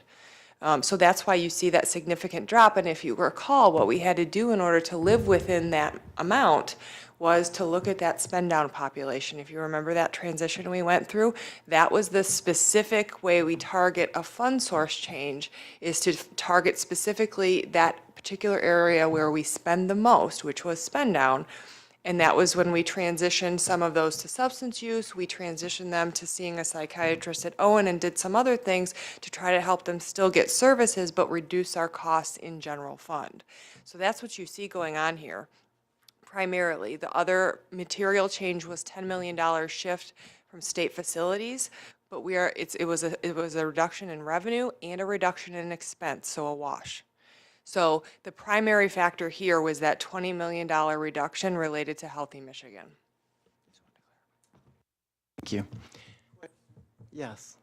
If I remember correctly, with the Healthy Michigan, we were the only CMH that spent more on Healthy Michigan than anybody else. Am I correct? Yes. So for the first 2 years of Healthy Michigan, we were the only PIHP that did not create significant reserves. We in fact overspent our Healthy Michigan in the first 2 years. Then the department went in and adjusted the rate to try to even it out a bit. I would say for us, it's pretty close to where we should be. For others, they might have gone a bit too far because now they're having the opposite problem where they're taking huge losses. Any other questions? Just a comment. I really appreciate these bars very much, especially the preceding slide. Mm-hmm. And it really strikes me how talented you must be to come up with a budget. Differently than any other budget I would think any of us have in our personal lives or businesses, you have sort of a set of facts. You have a finite quantitative amount that you can count on, where so much of this is beyond any of your control. So when I see the big difference between the Medicare funding and the drastic difference, I really commend you for coming up with a budget at all, and this is really helping me understand how complicated it really is. We appreciate that. Certainly, what we talk about here is fund source management. What we do is far more complicated as a general rule than just revenue in and money out. It's a lot more complicated, as you can see, which is why the report that Steve had presented a month or so ago, the yellow sheet that you see with the yellow headers that gives you fund source information, we hope that our intent with that one is to help you understand from a fund source perspective, because really that's how we manage. We don't manage based on total revenue and total expense. We manage within fund sources. So it does become far more complicated in trying to manage, especially when you have the fluctuations we have in revenue and the unpredictability we tend to see with the changing in the economy and all of the factors that play into our revenue. So thank you. Confirmed why I went to nursing school and then law school and not becoming a CPA. Can you flip back, Steve, to the first graph that you did, the Medicaid ones? Oh, Shadia, sorry. And I'm actually going to let Anya speak to this. Okay. All right. I'm not sure. About why they went down, the DABs. Okay, When you started all seeing right. DABs, sorry. So you guys have heard me numerous times talk about the DAB issue. So what I want to point out here that you can see more graphically in this particular situation is you can see how in fiscal year 14, I'm going to go back one more. Fiscal year 13, you see revenue is basically at expenses. You see how much higher it was? Well, what you see in 14 was our revenue dropped significantly, and we didn't know that was coming.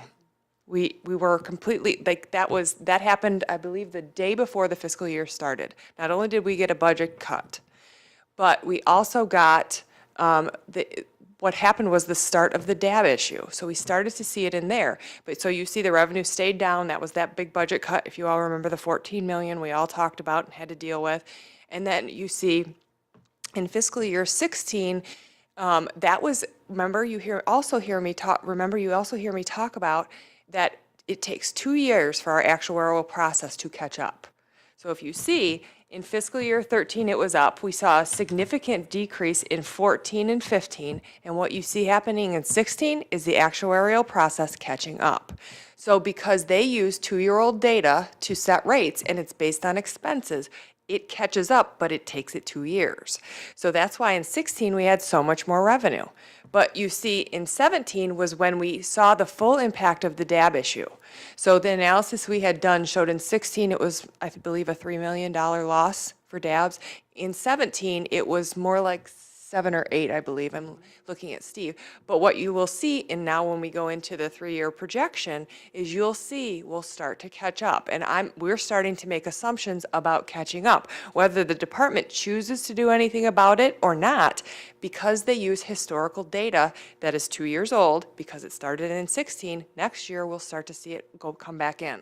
So it's this fluctuation process of this 2-year, because they don't do it in a manner that is reflecting the most recent data, that if there are significant swings because of any particular reason, it then takes 2 years for it to start to catch up. And also, the legislature is part of this whole solution, too. So advocacy at that end for the DABS issue. So, yeah, so that's why we continue to push with the legislature on the DAB issue, and it would be nice if they would do something for 18 still. But in 19, we will start to see it regardless, because it will start to impact, they'll use the 16 data, and that's when the issue really started, because Healthy Michigan started to take effect and people got moved over there. I just want to add something, a point to Mary's comment about their planning, and bring that back to how does that impact the way we deliver services and how we do it differently. Malkaya joined me today in a quarterly meeting we have with our communication representatives throughout the network, and we were talking about this transition. And when our budget and finance team and our S&T team was planning that transition, it was absolutely what can we do to keep people in services until they're safe in the community, till we know we have a psychiatrist at OCHN. And this went on for months. A lot of our providers do work with other counties, and one of the communications person said to us, in their county, in that particular county, they got a letter on Friday that said these services are no longer available effective Monday. So when we talk about the budget and the planning and the finance and the thoughts and translate that into services for people and our thought process, we really do keep the people at the forefront, and a lot of that goes into their ability to make those type of projections and then work into that. How do we keep people receiving their services while all of these reductions and cuts are taking place? Okay, thank you, Christine. Okay, if we can get to changes in demographics now. So I just present this to show how some of the, there was some talk about number of people served and how the dynamics are changing there. If you can scroll back up, please, to here. So I have one of these sections for each of our populations, including adults with mental illness, IDD, and also kids. But we're going to start with adults with mental illness. So I've listed the distinct number of individuals served on the first row, so we can see where that's been trending. And you'll find that sometimes, and often, this follows available funding. Again, we go back to that. Provider adjusted cost is basically the amount of budget dollars that were expended to serve these individuals, and then I divided that out to get the cost per case. And so if you can go to the chart now, please. There's a couple trends. So the distinct number of people served, you can see it goes upward up till about FY14, which is the fourth blue bar. And then it starts to go downward. And there were a couple transitions that occurred at that time. Number one, a group of people that we served, the mild and moderate populations, were transitioned to the health plan, so that was one factor that caused a change. Additionally, we saw the general fund reductions, which affected our ability to serve uninsured. So those are two major contributing factors there. Was there anything else, Anya, that I missed? Other than to note that what you see is when we look at doing predictive analytics and we look at how to predict future costs, what we look at is an individual and what they cost on average per month, so that we can say if we're serving this many more or less people, we can kind of predict how much they might cost and how much we need to understand revenue we're either short or have excess in order to make sure we're budgeting appropriately. So what you see going on there is the cost per case is going up. So that's again what we talked about a little earlier, is that the demographic is changing of the population we're serving. And we have to plan for that. That's part of our role and part of what we do as we plan. We're going into 19. What shifts in the demographics do we think we're going to see? And how do we plan for that? And how do we make sure we're accounting for that in what we're doing programmatically as well? That being said, I'm just wondering about aging population. How do you prepare for people getting older and needing more medical services? Well, and we see that more significantly in the IDD population. When Steve gets to that, you will see the cost per case going up pretty significantly with an older population, and we see that trend increasing as we see the baby boomer generation aging. We're starting to see all of those costs go up. So Steve will demonstrate that a little bit when you'll see it a little more obviously in the IDD population. So one more thing I wanted to point out with this slide. If you could scroll back up to the numbers. It's a little there. So with the provider adjusted cost, basically the budget numbers, it's been relatively flat, and that's because we've had an NTE budget in place for so many years now. And so the providers are able to manage to those budgets and serve however many individuals they might have available to serve. And so as the number of people served goes down and the budget remains the same, you see phenomena like the cost per case going up. There could be two reasons for that. Number one, like Anya said, there could be a change in demographic. There could be more people that are more expensive to serve, making up that population. Or there could be just spending up to budget. But either way, it emphasizes the importance of I think the move that's happening now across healthcare and here at OCHN, which is the VBR, the value-based reimbursement, we call them the program and service models, so that we can tie the budgets to the number of people served. But okay, so let's go to the next population now. Oops, same chart, just a little bit further down, sorry. Go back up, there. So the kids, children with SED, the only thing I wanted to point out here is that we have been seeing an increase in the number of children served. So where possible, this is always a good thing. In FY11, there were 2,280 kids served. FY17, there were up to 2,621 kids served. In part, we're seeing the growth of the autism programs, which is a contributing factor. Additionally, we've put in place staff at the DHHS offices in order to make sure that help is available and those connections are there for kids who might need our help. Okay, so for IDD, again, we're seeing a similar trend with the number of individuals served. If you can scroll up just a tiny bit there. You can see the number of individuals served decreasing, similar to adults with mental illness, and the cost per case is going up, again, similar to adults with mental illness. In this case, with the IDD population, there is a story to tell that I found. Malkai, I think you alluded to it earlier. If we scroll down, we've broken up the cost and the numbers served by age group so we can see what's happening with those demographics. So in the 0 to 5 years old, we're seeing a slight increase in the number of kids over the years. And then you're also seeing, before you notice the increase in cost, which by the way is due to the increase in the autism program, which is an expensive program. But you'll see that it costs $3,000 to $4,000 per year to serve somebody in this age group. So if you'll make a note of that. The next age group, 6 to 12, we happen to see a decrease in the number of people served in this age group.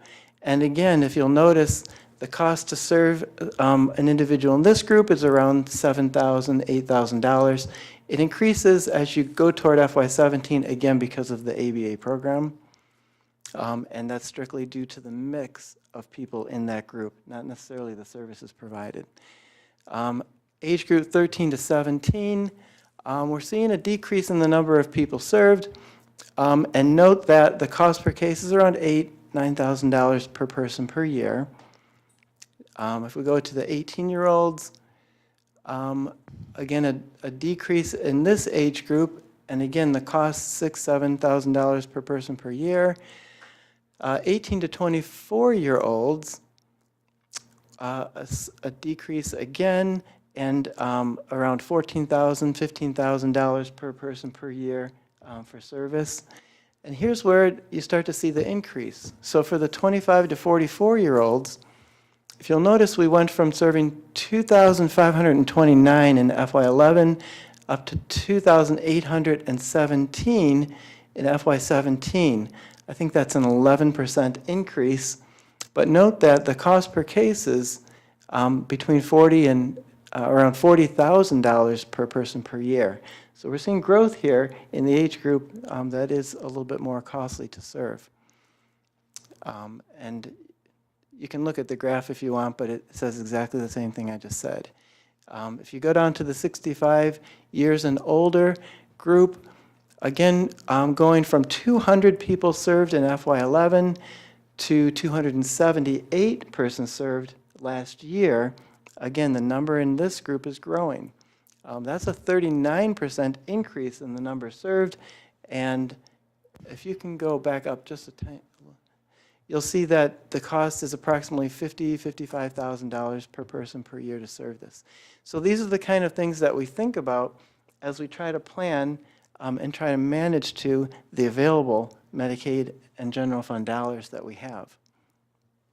I have a comment regarding people with intellectual and developmental disabilities and aging. I mean, clearly, one of the things we know is that aging doesn't follow a traditional chronology, that issues related to aging can start easily in somebody's late 20s or 30s.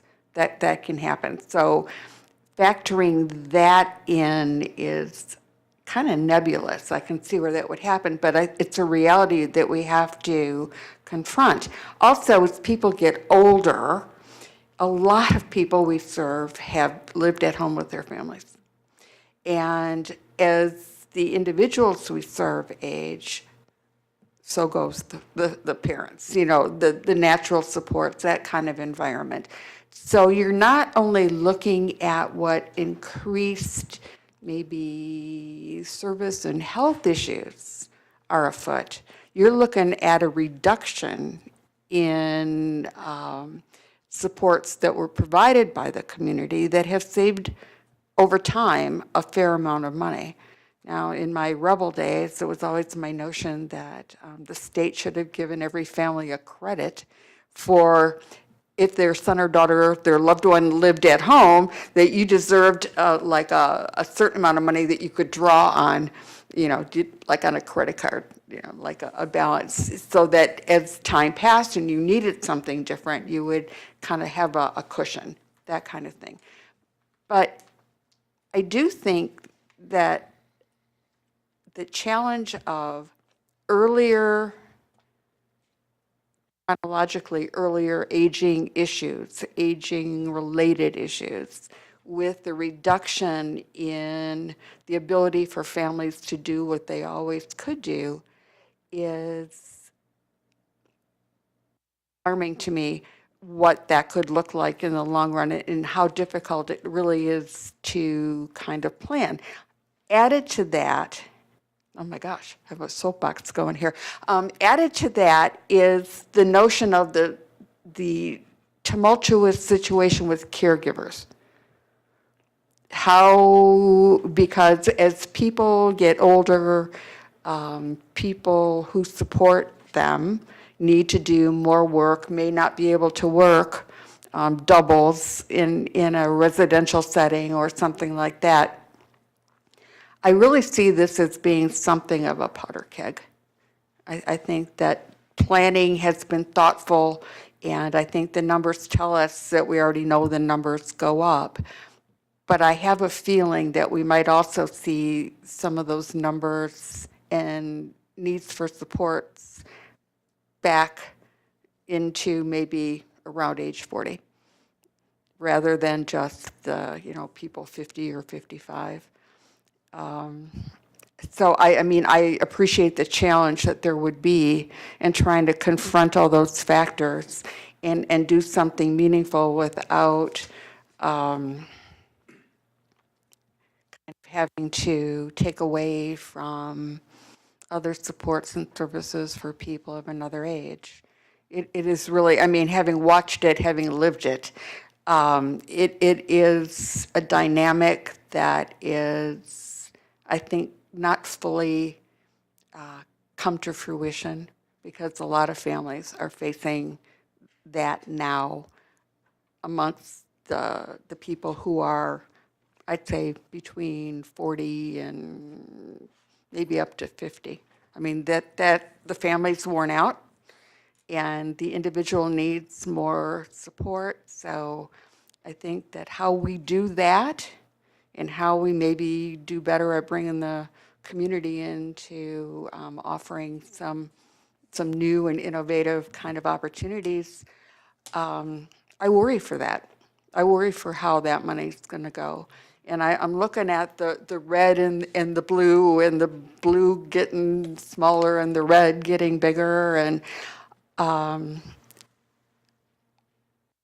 really do, it's just a kind of a heartfelt concern about how we are actually in this economic landscape. How are we really going to do that properly? And more questions than answers at this time, but it's just an ongoing concern for me. And I see families that are in such pain over trying to make awful decisions about how they, you know, want to move forward. And we are probably very likely looking at more people going into different kinds of places to live, and how are we going to be able to keep people in the community and have the maximum amount of opportunities that they can within what they need. It seems to me that this is way off finance, but I mean, there does seem to need to be a different thought shift, that we've got to start looking at different ways to do things. The numbers don't lie.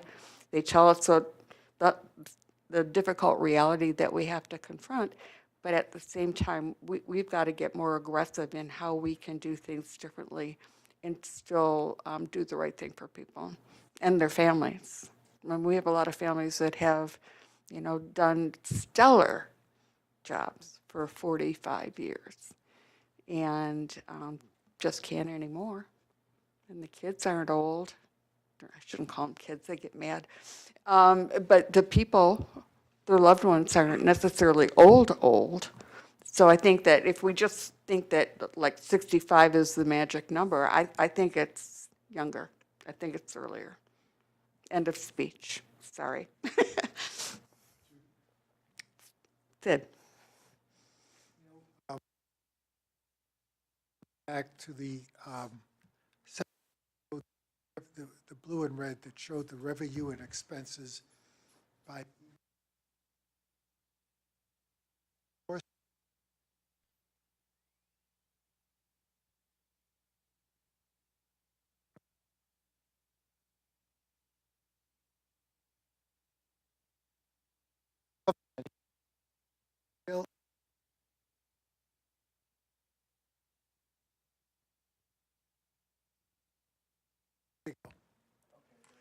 So, and by the way, I really, Diane, when you told us 3 hours ago or 4 hours ago that the presentation was going to be different, I got to tell you, this is hitting it out of the ballpark. This is perfect. These presentations are so informative for people who may not be able to analyze numbers, but they can see the concept. Thank you.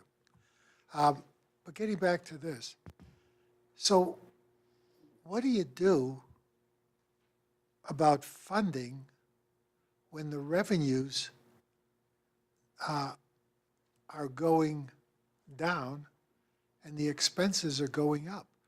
What is the plan for that? And if it's too early to know, that's okay. I can give you a little information on that. What you've heard us talk about a lot is moving to value-based purchasing. So what we have to do is find ways to increase what we're buying, increase the value of what we're buying. So that's our intent with value-based purchasing, is saying that we're going to make sure that what we're buying is exactly what we think we're buying and exactly what will promote the outcomes, which will offset other costs. So that's that big circle I keep talking about, that's the full circle, and understanding that we're doing things that may not outwardly look like they're an attempt to resolve this, but they are. So service models are intended, we saw the first year of ACT, they reduced hospitalization costs. They reduced costs in that particular program alone by, I believe it was about $200,000 in its first year. So it's making sure that what we're buying is for the most value and in a way that is the most efficient as possible while still promoting outcomes to people served. So that's just one of the attempts that we're making at trying to make this all work. Who eventually gets hurt by this? Our intent any of our core providers get hurt? So we are shifting to consistent pricing for every provider. So that's why it's going to take time for this to happen. So we're not doing this, you get a letter on Friday and on Monday your rate is different. We provided risk language to help people transition. So it's that they have to become more efficient in doing the things they're doing, and we are as well in how we're purchasing things. So we're doing it in conjunction with them and helping work through any of the challenges that they're finding in an attempt to make this as smooth a transition as possible.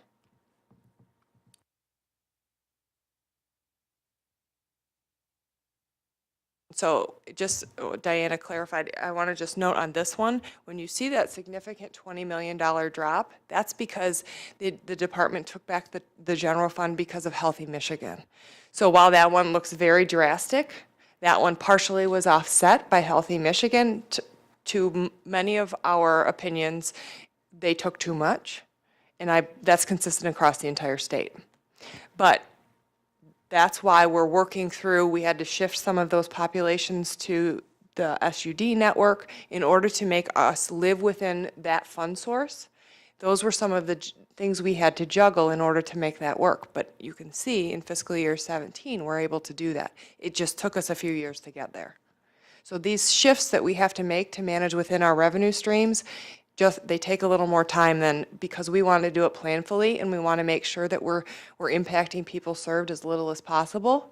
So it takes us time to do that. And that's why we use reserves as a mechanism to cushion those transitions. And that's why we have them. So you see, it took us a few years to get there, but we are now there. Look for the next couple, 3 years, or is it hard to predict? Get there. That's a great question. We're just about to get there. Before we do, since we talked about moving out the mild to moderate population, have we tracked those people to see where they are? If they come back into the system, we're gonna know they're back in the system, but do we know what happened to the people that we had to let go, is my question. We transitioned a specific population to both the SUD network and to OCHN. So people were still able to get medication, and if they were being served on the SUD, by an SUD provider, they were able to get services through there. If they come back, we will have it in our system that they have come back and would now need to be served based on their needs at that point. So if they come back, it's likely because they're not mild to moderate at that point in time. My question is, are we tracking where they are in the community?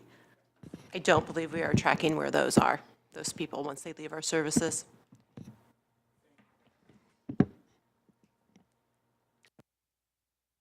So now we're to our 3-year projection.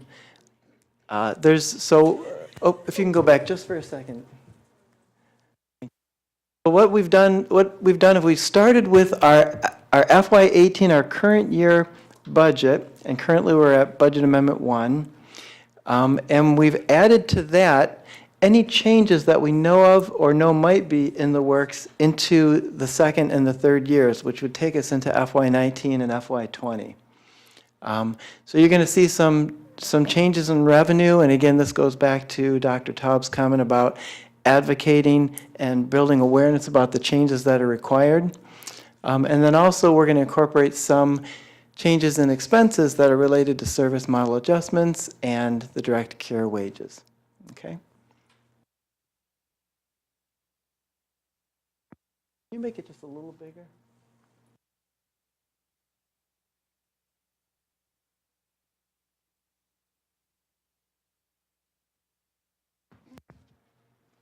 Okay, so I won't go through every line, but we'll just go through the lines where there's a variance to what we have included in our budget already.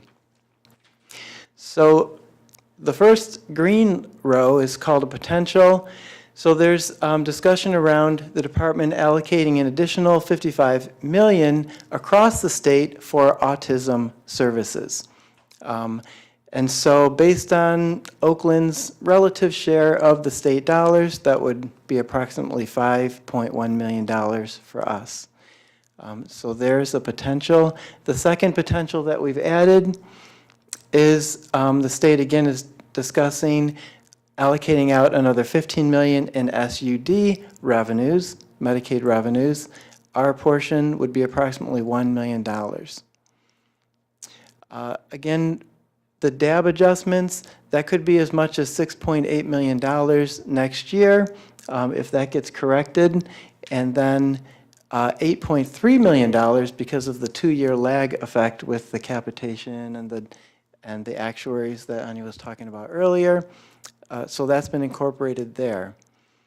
The other item on row 10, estimated. I call it estimated because, again, this is based on billing. We don't know until the year is over exactly what the amount will be.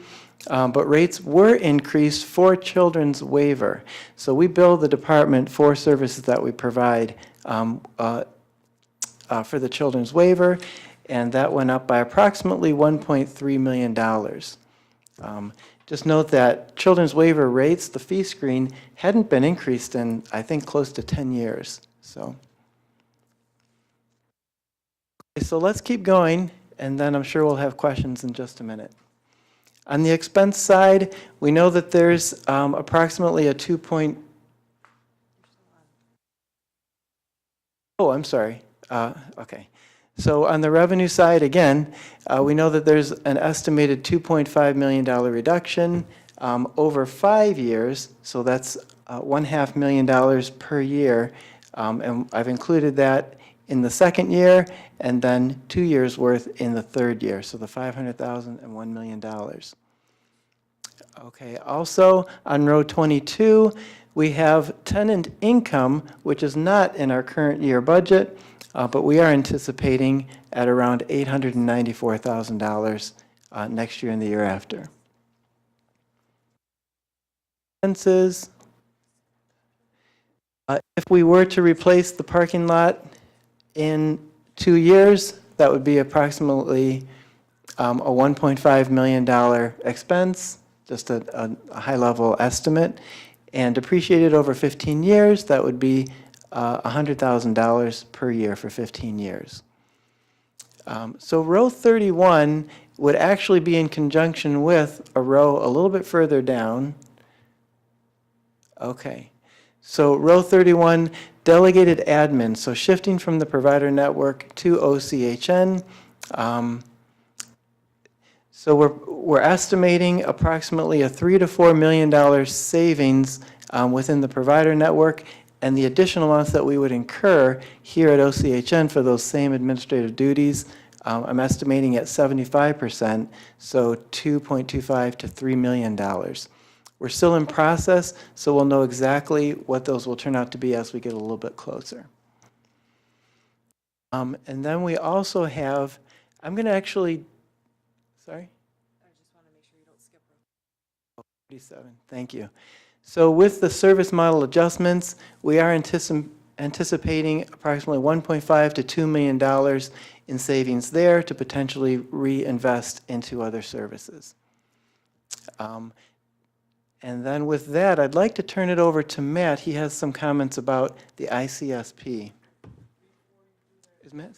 Before you do that, delegated provider administrative adjustments, what will that look like? What are you talking about in terms of admin? Oh, that's just, it's not specific to admin. It's just it's admin and the consistency in rates we've been talking about with service models. So we do expect in pushing out consistent rates across the entire network that there will be some providers that have a reduction in their rates. And that was part of the service models, was that we need to pay people consistently unless there is a measurable reason to not pay them consistently.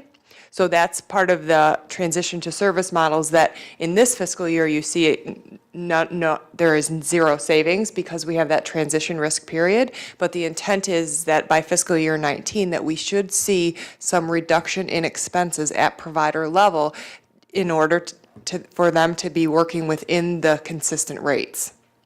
Does that answer your question? Probably been emphasized here before, but just to say it again, that the move towards more consistent rates and not having disparity is part of the Medicaid managed rules that we have to comply with. So when we're looking at the providers, it's not a matter of OCHN decision, although we think that it makes logical sense to pay providers of similar service, similar population type, to pay them fairly and equitably. And however, it is part of Medicaid managed care rules that we do have to eliminate disparity in between providers if there is significant disparity. Going back one comment, do you think it's advisable to add a line item in our budget called reserves, and if we're able to do it? Are you speaking to contributing to reserves? Okay, so when Steve gets to the bottom, we do have our net where we show the net amounts. And so and I'll just give you a heads up, we've been talking about with state contract negotiations is a way for PIHPs to build reserves because the expectation is in times of transition that we use them. But currently, we're penalized if we do put money into reserves because they don't go as part of our base expense. So we're building that into to the rates, hopefully going forward in fiscal year 19. So when we are able to do that in a manner that allows us to do it and it's not a penalty, we can add that, yes.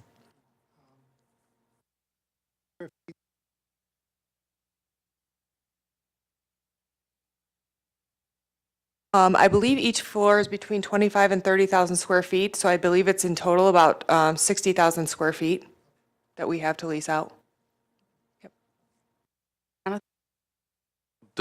Does that assumption that you have on here for leasing assume that we're leasing the space to a non-core provider or a non-direct provider? So in other words, we're not paying them to be in our space, but this would be new revenues? So I want to go back to and what we had talked about a little bit earlier is making sure that we stay with what the original intent of the selling when you decided to build or buy the building, and that we are going to continue to, it's going to be our partners who are going to be in those. So we have, once again, 4 potential tenants, and then once we're done with those 4, we'll move into the next set who are interested, but they are all part or connected to us through partnership. So then that way we have that synergy and those balance and those partnerships and really sticking to what the original intent of this building was.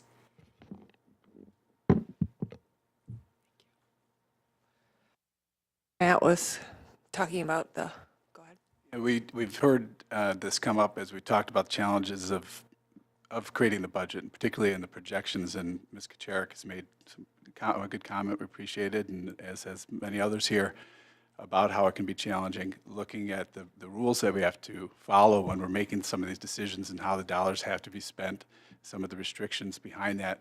Also talking a little bit about the choices that are embedded within some of the things that we do, and we're trying to make these program decisions and planning for the budgets. And we were going to stop and highlight a couple here. I talked before with the board a little bit about an unfunded mandate that all of the PIHPs within the state are required to have in place by the end of this fiscal year, and it's for intensive crisis stabilization services. We have the P on there because it used to historically be called Intensive Crisis Stabilization Program, but it's Intensive Crisis Stabilization Services. And we're required to have that in place by the end of this fiscal year. We're in motion already. We have the application for that has already been approved. We have a plan in place. We'll be getting some numbers to you all very soon, but this will be an added expense to OCHN that we'll have to pay for. It won't hit us this much this fiscal year, but the next 2 fiscal years and therefore it will. I think it's important to point out a couple things, that the intention of this program was to help with working with kids in crisis, people aged 0 to 21. And for most of the other regions, this will probably realize a savings for them around hospitalization costs because they have higher hospitalization rates. In Oakland here, we have a pretty well-developed crisis array with our Common Ground contractor as well as the mobile piece that they have from the OCHN. And so for our hospitalization rates for our kids, it's only about 12 to 14%, which is very, very low. This will not likely lower that too much, or if it does, it won't be a lot to offset the cost shift here, whereas other parts of the state will probably experience enough of a cost shift from hospitalization to help cover the costs of the ICSS program. We probably will not. So this will be a cost that's in there that we're going to have to add on. Now, the benefit of this, of course, is it's going to provide community benefit and an added layer of crisis services for families in the community, which is good, but a cost. And again, a cost that's unfunded and mandated of us, and that will eventually affect our budgets. I think the next one that we were going to go down to was around direct care wages. And This, again, when we talk about choice, is not a mandated choice, but it is choice that we make that's approved by the board and by recommendation of us, and our community partners benefit from that. And we know we hear a lot about the direct care wage issue and staff retention. And this fiscal year, as well as last fiscal year, we have provided a $5 million direct care wage infusion. We are looking at the budget now, and we'll likely be putting that in for approval and request of the board again. The board will make that decision come time for board approval of the budget. So thinking that through, I think just mentioning those dollars will be impacting our budget and projections, understanding there are choices that are attached to those, and sometimes we don't have choices, and making you aware of how some of those are going to be impacting us come post 10/1/18, 10/1/19 as we look forward. Down just a little bit more. So to answer Sid's question earlier, and there's a lot more detail that goes behind this, but the change in the net assets from operations, so for example, the $15.5 million there, essentially that's a budgeted figure because we know what our revenues are budgeted at, we know what our expenses are budgeted at, and somehow we either have to cover that with a carry forward or a reserve, or in a different year we might have funds available to put into a carry forward or a reserve. So essentially that is budgeted in our Budget Amendment 1.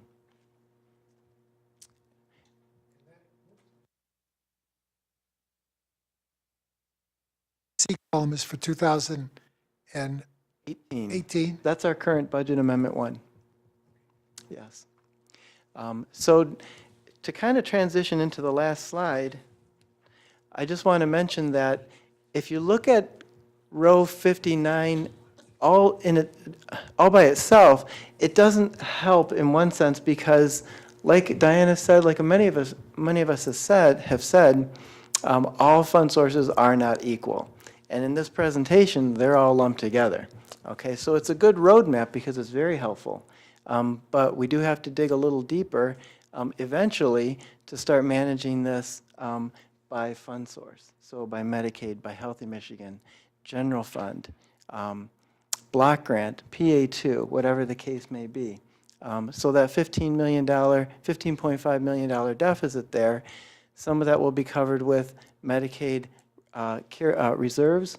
Some of it will be covered with potentially local or general fund if that's available. So if we could go to the last slide, Shadia. In the PowerPoint.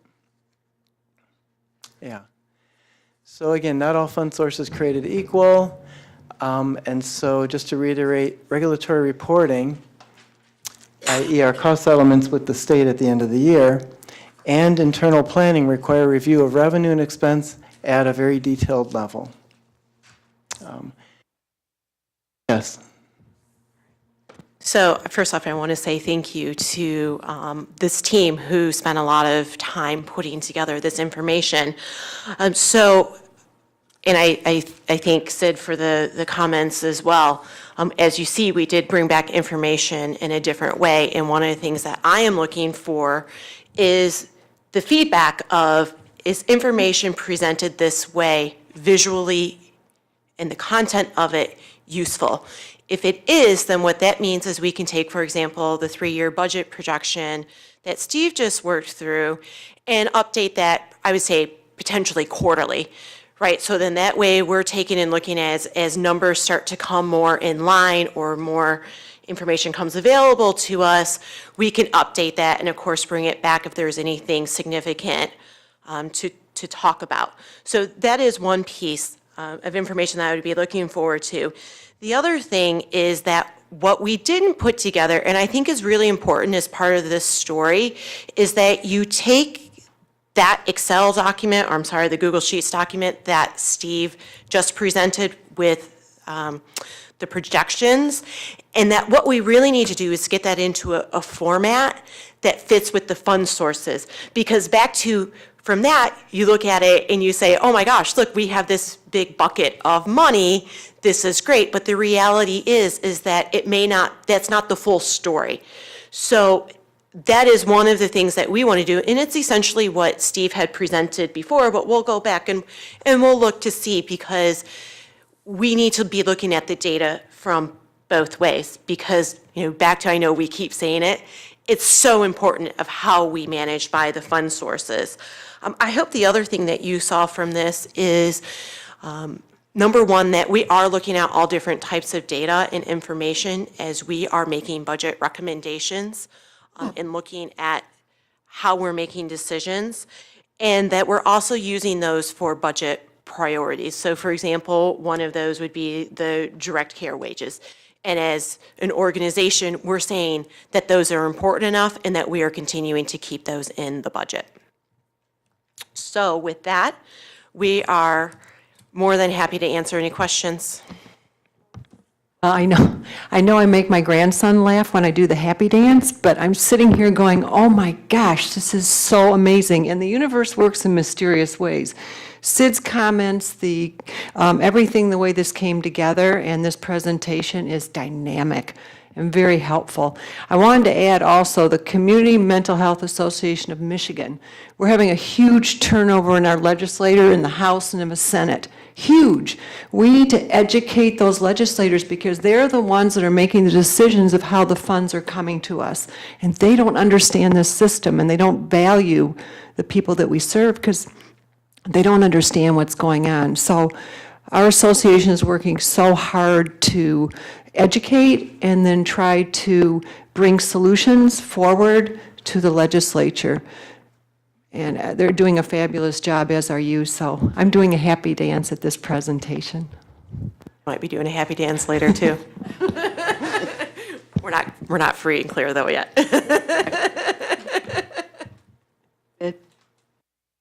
I echo those compliments. I got to tell you, I've got a list of 44 questions that I had before I came here today. I don't think there's 8 that haven't been resolved. I thank you very much. That means we did a good job. That means this format. That means this format of presenting to the board, it works in all ways. For those that don't understand numbers and balance sheets and things of that nature, and the ones that are thinking 3 years out. Perfect. Thank you very much. Can I make one comment? So Sid, thank you for those comments. Although I am curious what the 8 remaining questions are. I think it might be better if you forward those on to maybe Diana, and we can incorporate those into the next presentation. One of us, why can't we continue this format? We most certainly can. Once again, if this is what works, and based on, I think, the look that I saw, looking at everybody's faces, from engagement to questions to kind of aha moments, if this makes sense, this is absolutely what we will continue to do. We are really looking for your feedback as a board. Say to Steve, be careful what you wish for. Are there any other? Why is everyone always picking on me? Never mind, don't answer. Certainly out of affection. Well, I just want to add my thanks. I think this was an outstanding presentation by all of you, and I hope it can continue. We'll be discussing that in the next segment, but thank you for taking the time to answer the questions in depth, and I hope everybody will approach when they have questions and not be afraid to ask you what is the answer. It's so important for us all to understand everything. And back to, I can't say enough, if we're not presenting in a way that makes sense or providing information, we beg you to come to us and say this isn't working, so that we can figure out how to do that. If I may? Sure, Mary. What I really appreciated was a collaborative team approach. And I think that came through. And I think it was important at this meeting, because I think we're all supposed to be a team. And when we haven't been a team, I know many of us have taken that deeply to our hearts. I never want to see that again personally. So this team approach echoes this team approach, and I think that that came through very clearly, and that was my favorite part of it. Your question, Lois? Another thing, I know we're More live. dancing? What? More dancing? No, but we're streaming this to people, and it's so important that people in our community realize that I know the staff people, I hear your conversations, I know the people on this board where our hearts are, and the most important thing we always say is the people that we serve. And I want them to feel that, and I think perhaps the way we're doing this now with more questions and more, it becomes more transparent how we're thinking, how we're communicating, because they are the reason we get up and we do this every single day. All of us have said there are other things we could do in our lives, but we choose to do this because it's so important that this safety net is there for the people we serve, and it's actually mandated by our state. It must be here, and that is our most important vision in what we're doing. So thank you so much for today. Thank you very much for the presentation. There's been 3 or 4 things that, since I don't understand finances, that were over the last year or so have been sort of bothering me, and just I get the feeling like something isn't right. Well, now everything's been explained because you simplified it so I could understand it. And I like the team approach too. Unanswered questions are just a source of trouble to come. So by having everything answered, I think we can avoid people, because I worry about things. And a good explanation, then I'm not worried about it anymore. So thank you. Well, and I really just want to say one final thing is that we want you as the board to have confidence in us, in our recommendations, in the decisions that we are making. And as I said, we were talking about trust, and you as the board are having to put trust in us as employees, and we want you to feel confident in that trust, in knowing that, once again, we are doing everything we can to ensure that we are taking this organization down the right road. So back to, this is stuff that some of it we've looked at. This isn't necessarily new information to us, but clearly it was helpful for you guys to see it in a sense of, this is how we are making decisions. So thank you. I just wanted to say I appreciate the team approach because we don't have to wait. Because sometimes you said we have to get with Patrick, we have to ask Steve, but having everybody here makes it a lot easier to get the answers and not have to go weeks and weeks and weeks to get them. So I really appreciate this format as well. Adam. I'll wait. Thank you. I would just like to say that there was certainly a lot of information, but I'd just like to echo what other people have said, that the graphic breakdown was so very instructive and helpful with trying to understand not only all the fund sources, but all the variables that will be in play in the next 3 years. So thank you. I think that what we've accomplished today is remarkable. And I think that by being a smarter, more informed board, that we can be a better team with each other and team up better with you in terms of articulating what our questions and concerns are. We have common points of reference that we can refer to.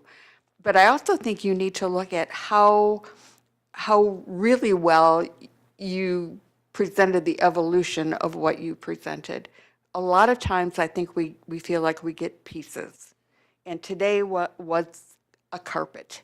You know, it wasn't a crazy quilt, it was a carpet. And I think that that was probably for me one of the biggest benefits. So we started in one spot and we moved through and we built on what had been presented prior, and I found that enormously helpful. So I think that going forward, if we can kind of keep that format in mind, it would be, I think, beneficial for all of us. And obviously we don't need to take as big a bite all the time, but watching how well you all work together and watching your investment in what you do has really been a remarkable moment, and I appreciate that, and I appreciate your effort. The end. That's all, folks. Well, and so the other question is for, once again, if we're talking quarterly basis for financials, for example, what would you want those to look like? Some of this information wouldn't necessarily change next quarter, so you would just be going, oh, okay, it's the same information. So once again, that's the guidance that we're looking for. But in addition, one of the things that we just heard a lot of feedback was the collaborative effort that you saw up here, having different people be able to ask questions. And so if there are any other areas outside of finance that you think that this would be beneficial, whether it's SNT updates or anything else, back to, we are open to ideas. This is your meeting. And so we want to present information in a way that, I can't say it enough, that you find valuable and meaningful and helps you have the confidence in what we're doing. Any comments? Malkaya? I'd like to have it with program issues too. It's areas that I'm concerned of. One of the main ones is peers in our system. They're an important part of the plan that we have in place right now, but there's a lot of, I guess, battle fatigue would be the best way to put it. And I'm not just speaking from CNS standpoint right now. I've talked to people who worked in other core agencies, and we're losing peers. And I think we need to do more to look at that and what can we do to support the peers, because what we bring to the table, clinicians can't, and case managers can't. So that's one of the areas that I'm concerned about besides finance. Well, now that we hopefully will have our new CEO in place by July. And I'm hoping that at that time, number one, I'm sure she'll want to meet with the board, and I'd like to do it in a study session format so that she gets to know us and she can hear what our concerns are and how we want to work as a team and work with all of you. I presume she will do the same, and perhaps all of you can be a part of that meeting so that we can exchange ideas and the new CEO can let us know her approach and vision for the agency. So I look forward to doing that as soon as she's on board, and I'm sure I'll give you an update on that status at the end of the meeting, but I think it's very important that we all get together and share our ideas so that we're moving together to the future and we understand where we're going. So thank you again for this presentation. Any other comments? Are you actually looking for feedback? I think I, for one, need to let the dust settle before I can really provide anything that might make a small amount of sense. So from my point of view, I'd like to think about it some more, but I do think if we can keep the dialogue going and exchange ideas, you can never miss with collaboration. There's nothing about that that really isn't a great idea. And it allows everybody to show what their particular areas of interest and expertise are too. So you get that all in one fell swoop. So, Sid. What I'm hearing from you is you want some, look, this had to have taken a lot of time on a lot of people. I'm not sure it's the kind of financial report that you want to look forward to giving twice a month.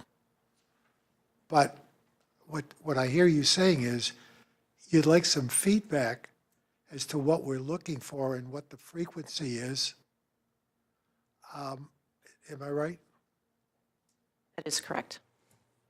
So essentially taking today from the financial standpoint and saying, for example, maybe yearly when we do the budget, and I'm just thinking off the top of my head, when we are presenting the budget or, sometime before that, we're bringing together the other information about cost per case and so on and so forth, because we're not going to see a huge shift in that, right? That's kind of more of an annual thing. But then budget projections and some of the other components are things that you may want to see quarterly, for example. So that would be the things of what from today would you want to see that would be meaningful, and at what intervals?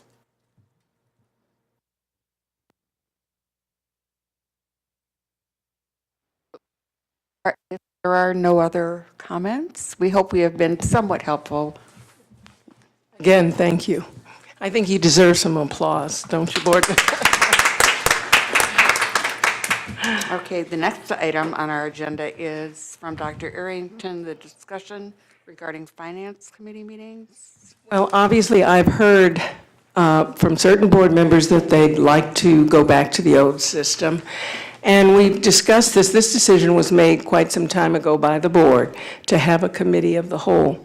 And there were various reasons. One, the stress on staff to give multiple reports, the fact that different board members had different information or weren't receiving the same information at the same time. However, this is your board. If you want to go back to separate meetings, the only thing I would urge is that they are not at the same time, so that every board member has the right and the time to attend both meetings. However, the question is, I'd like to hear this from each board member. I keep getting statements made to me that board members want this and they need to have separate meetings, and yet no one, even though I've called board members and asked them on several occasions, if you have issues, please share them with me, and this has never come up. But if it's what you want, then you can have it. It's your board. So I'd like to start. I'll start. Sid, I know your position, at least at one point. You don't have to start with me then. Perhaps I'd like to know what the thought of each board member is. That's what I plan to do, Sid. That is what I'm in the process of doing. Okay. So I'll start down at this end. Adam? I was really engaged by the presentations that went on today, and if those are done on a regular basis, I think that's sufficient on my end. Thank you. Jonathan?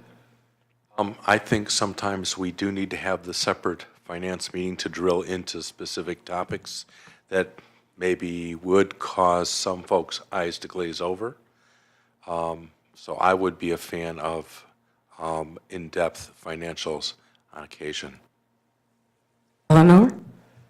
I think I appreciated the format for today's session, but my concern for the future is to be able to know what the red flags are for us as a board, to know what the concerns are as far as the finances of the organization. And I do remember when we were holding the finance meeting separately, that gave an assurance to board members to know that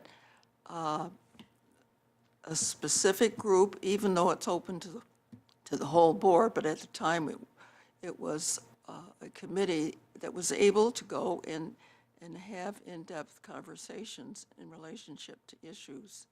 Because I think it kind of built up over time, and it was kind of unbearable in terms of trying to get the answers. And so today was the answer, but how do we keep up the momentum and yet allow people who are on the board who have specific skills in finance to be able to perhaps create a method to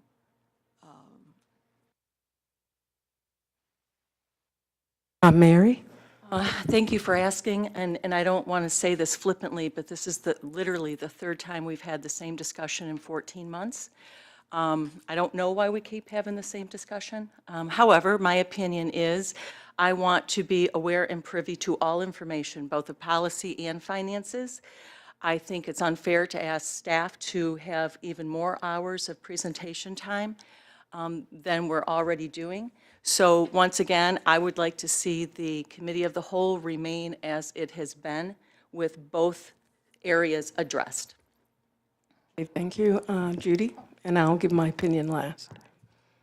For me, the value of having not only financial information presented, but with the impact and effect of policy is critical.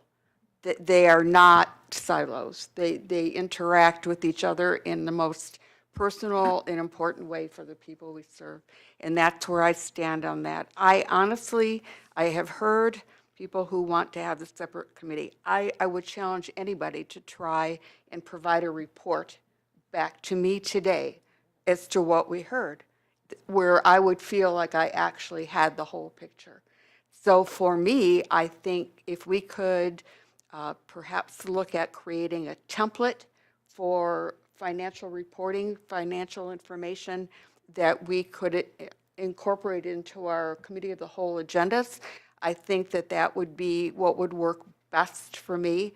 I want to hear from people who are wiser than I, which would be most of you, I'm sure, regarding finances. I want to hear from you because that's the only way I'm going to be able to move my own personal perspective forward. Lois? Yes. I want to keep the committee of the whole the way it is now and echo what Mary and Judy said. Okay, Steve? You know that I think there should be two separate committees, maybe not every month. Maybe business only has to go every 2 months. Bob Klotz gives us a report on the substance use disorder committee he sits on, and that's sufficient. We don't all want to, I mean, I'm interested in substance use disorders. I don't necessarily wish that we could combine that into committee. At the State Board Association, there's 15 committees. You can't possibly go to all. I did it once when I was president. I went there, all 15 committees, and then told them to call me if they needed me. There's too much information. It's too different. I think that there should be a separate committees reporting to us. And because what happens with the committee of the whole, theoretically, it's going to be half policy and half finance, and everything will be answered, and it won't take an emotional and relationship crisis to get a presentation like this. This was a great presentation, but it was a long time in coming, and it resulted because of an emotional crisis. So I would like to see two separate committees reporting to us at the board. Okay, thank you. Bajaya? For me, the committee of the whole meeting as it stands should continue because this gives complete information to all board members. Now, the finance is important because that does impact the policy, at least implementation of the policies. So this format was great. I got a lot more out of this as opposed to in the past, the way it has been presented. I think that a periodic presentation like this, maybe every third month, once in a quarter, or less frequently, 3 times a year, at important times of the year, let's say just before the fiscal year or at the beginning of after the first quarter, would be helpful. Okay.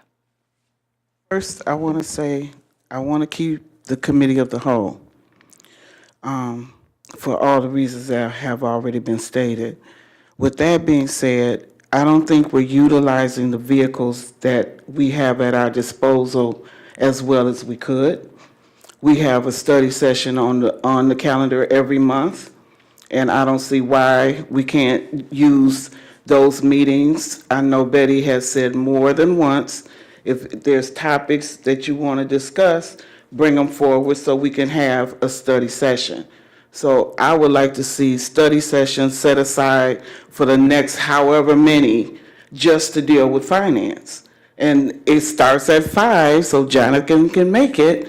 And anybody, I mean, it's on our calendar anyway. So it's not an extra meeting, it's not an extra effort, it's not extra work on the staff, because before it was totally unmanageable. And I would never want to go back to that again. They were people coming in at 6, 7 o'clock in the morning, staying here till 7, 8, 9 at night, and I don't want to see that. But we have vehicles in place. If we utilize the times and the availabilities to our advantage, we can take care of everyone's concerns without overtaxing the staff, in my opinion. Thank you. Sid? So, I'm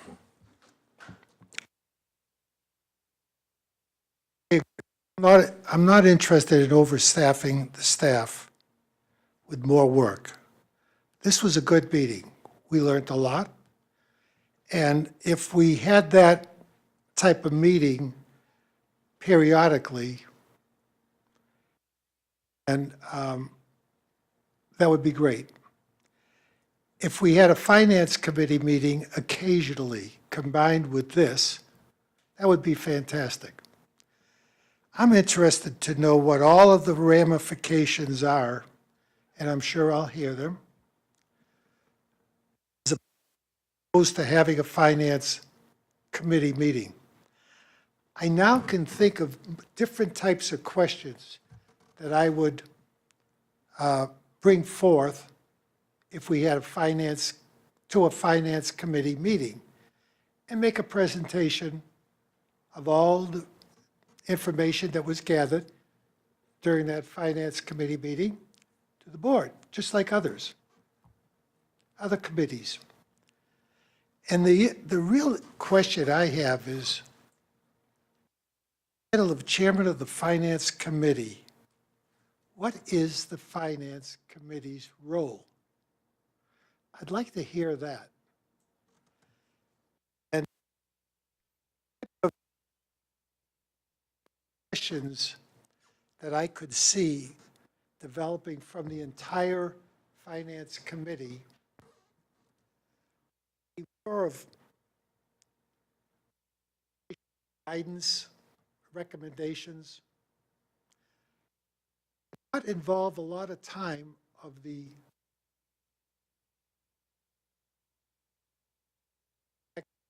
limit the amount of time the staff would have to work to prepare for this kind of meeting, for that kind of meeting, and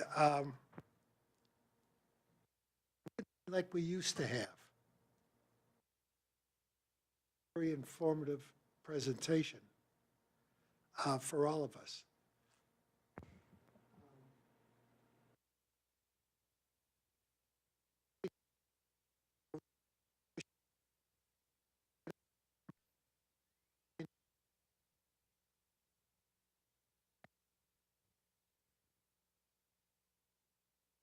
Thank you for your comments.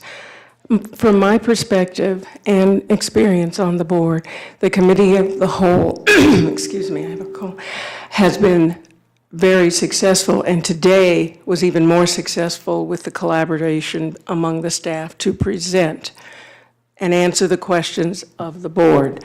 I liked Malkaya's suggestion that we do the same with program. I would recommend that perhaps 1 month we spend a good amount of time on programs, and another month we spend, as we did today, on finance. Obviously, that can be adjusted if there is some type of crisis that we have to address. And at any time, we can have both finance and policy at a committee of the whole, as we've done for quite some time. Right now, I am counting 7 people in favor of remaining as such. If you want a formal vote, we can do it at the board meeting. But I'm offering my opinion as a member of the board in that regard. So in terms of your question regarding the business operations chair, it's the same as Judy is chair of policy. We merged the two to form the committee of the whole. And that's why you chair 1 month and Judy chairs the next month.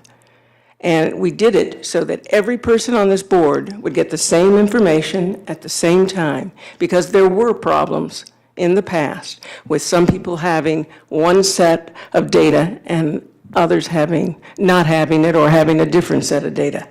And it's not the same as when somebody comes back from a committee meeting and gives a report when you're talking about things as complicated as what we discussed today in terms of our finances. So I don't know how you want to proceed, but if you want to take a vote at the board, we can certainly do so. Madam Chair, I'd like to recommend a vote at the next meeting. At the next meeting, okay. Is there any problem with that? Okay. Vote tonight. Well, Steve always tells me you can make a motion as long as you have a quorum at any meeting. I prefer to take votes at board meetings, but if you want to, it's up to you all to make the motion. I'm terribly late for my paying client, so I want to think I was late for a good reason. So if you prefer to wait, fine. Otherwise, I am ready to make the motion. We all have a fiduciary obligation. We have a fiduciary obligation. I don't know how we can receive and complete that obligation via the words of others. We need to receive it through our own senses in order to fulfill our obligation. So if you want me to wait, I'll wait. If you want me to make... I'll make the motion then that we continue the committee of the whole as we have for this period of time since I've been here. Go ahead, Judy, I forgot you. Although it's a board action. It is so, yeah. board action. I would assume we need a roll call.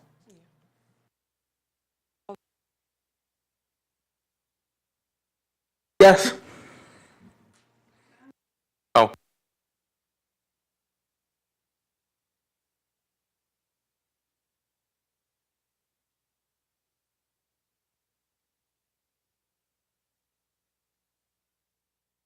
Eleanor said no.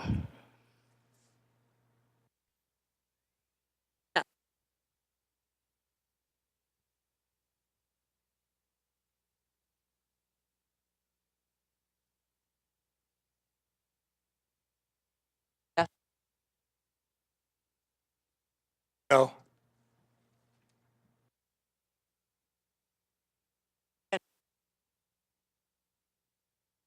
Yes. What was your final tally?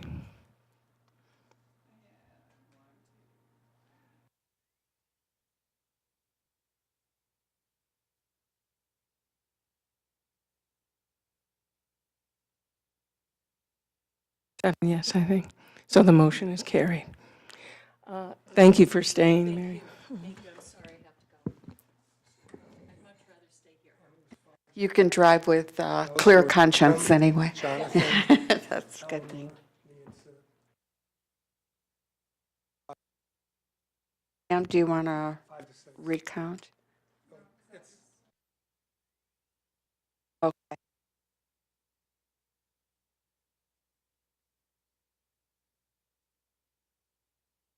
Jonathan, Eleanor, Steve, You didn't count Jonathan then. Jonathan, Eleanor, Steve, and Or Sid. no's. Jonathan, Adam. Eleanor. Adam voted yes. He voted yes for the COW. Much for the finance, huh? We had more votes than fingers, I guess, so we didn't quite. So moving along, I'm going to turn the meeting over to Betty regarding closed session, reminding everybody public comment and board comment will follow coming out of closed session. At this time, I require a motion to go into closed session to discuss the Lakeshore Region matter. So moved. Is there a second? Second. It's been moved by Ms. Newman, seconded by Ms. Respecki. Is there any discussion?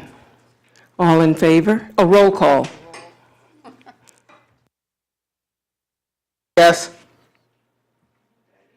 Yes. Yes. Yes. Yes, you did. Don't you have only the vote sign-in once. sheet?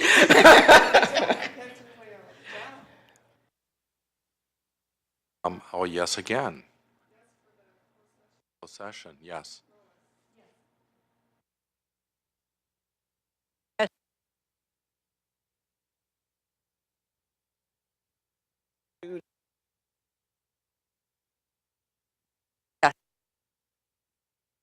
Would you like to take a 5-minute recess? Okay. Yeah, had a roll call vote for that. Is that a roll call? Betty, is that a roll call?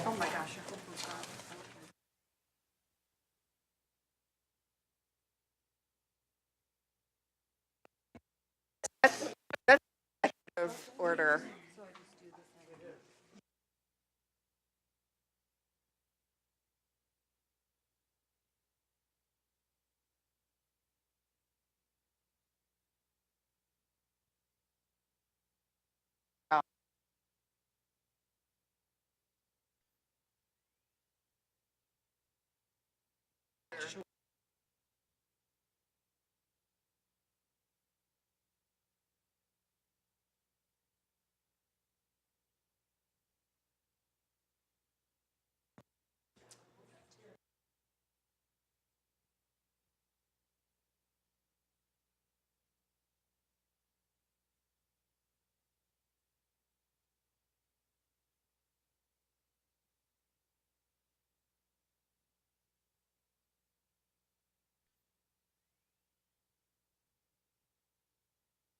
Also, because we're not closed session until she shuts off the video. Thank you for reminding me. So we don't.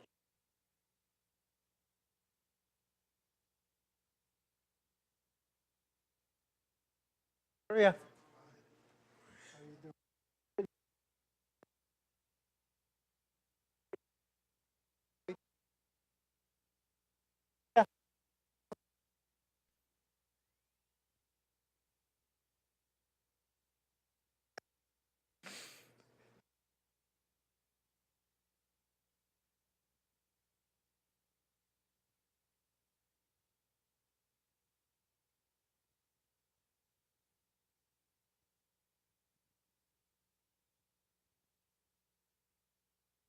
Nope, we're. Are we? Yes. So this does not work. Hello? Did not work. Oh, no.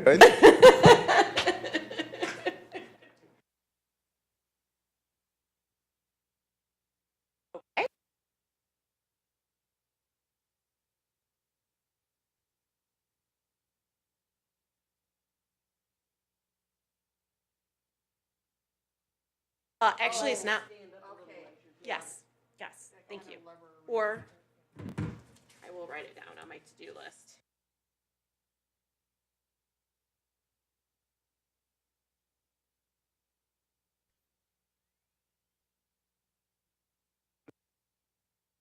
Out and or something to, to designate it, yeah.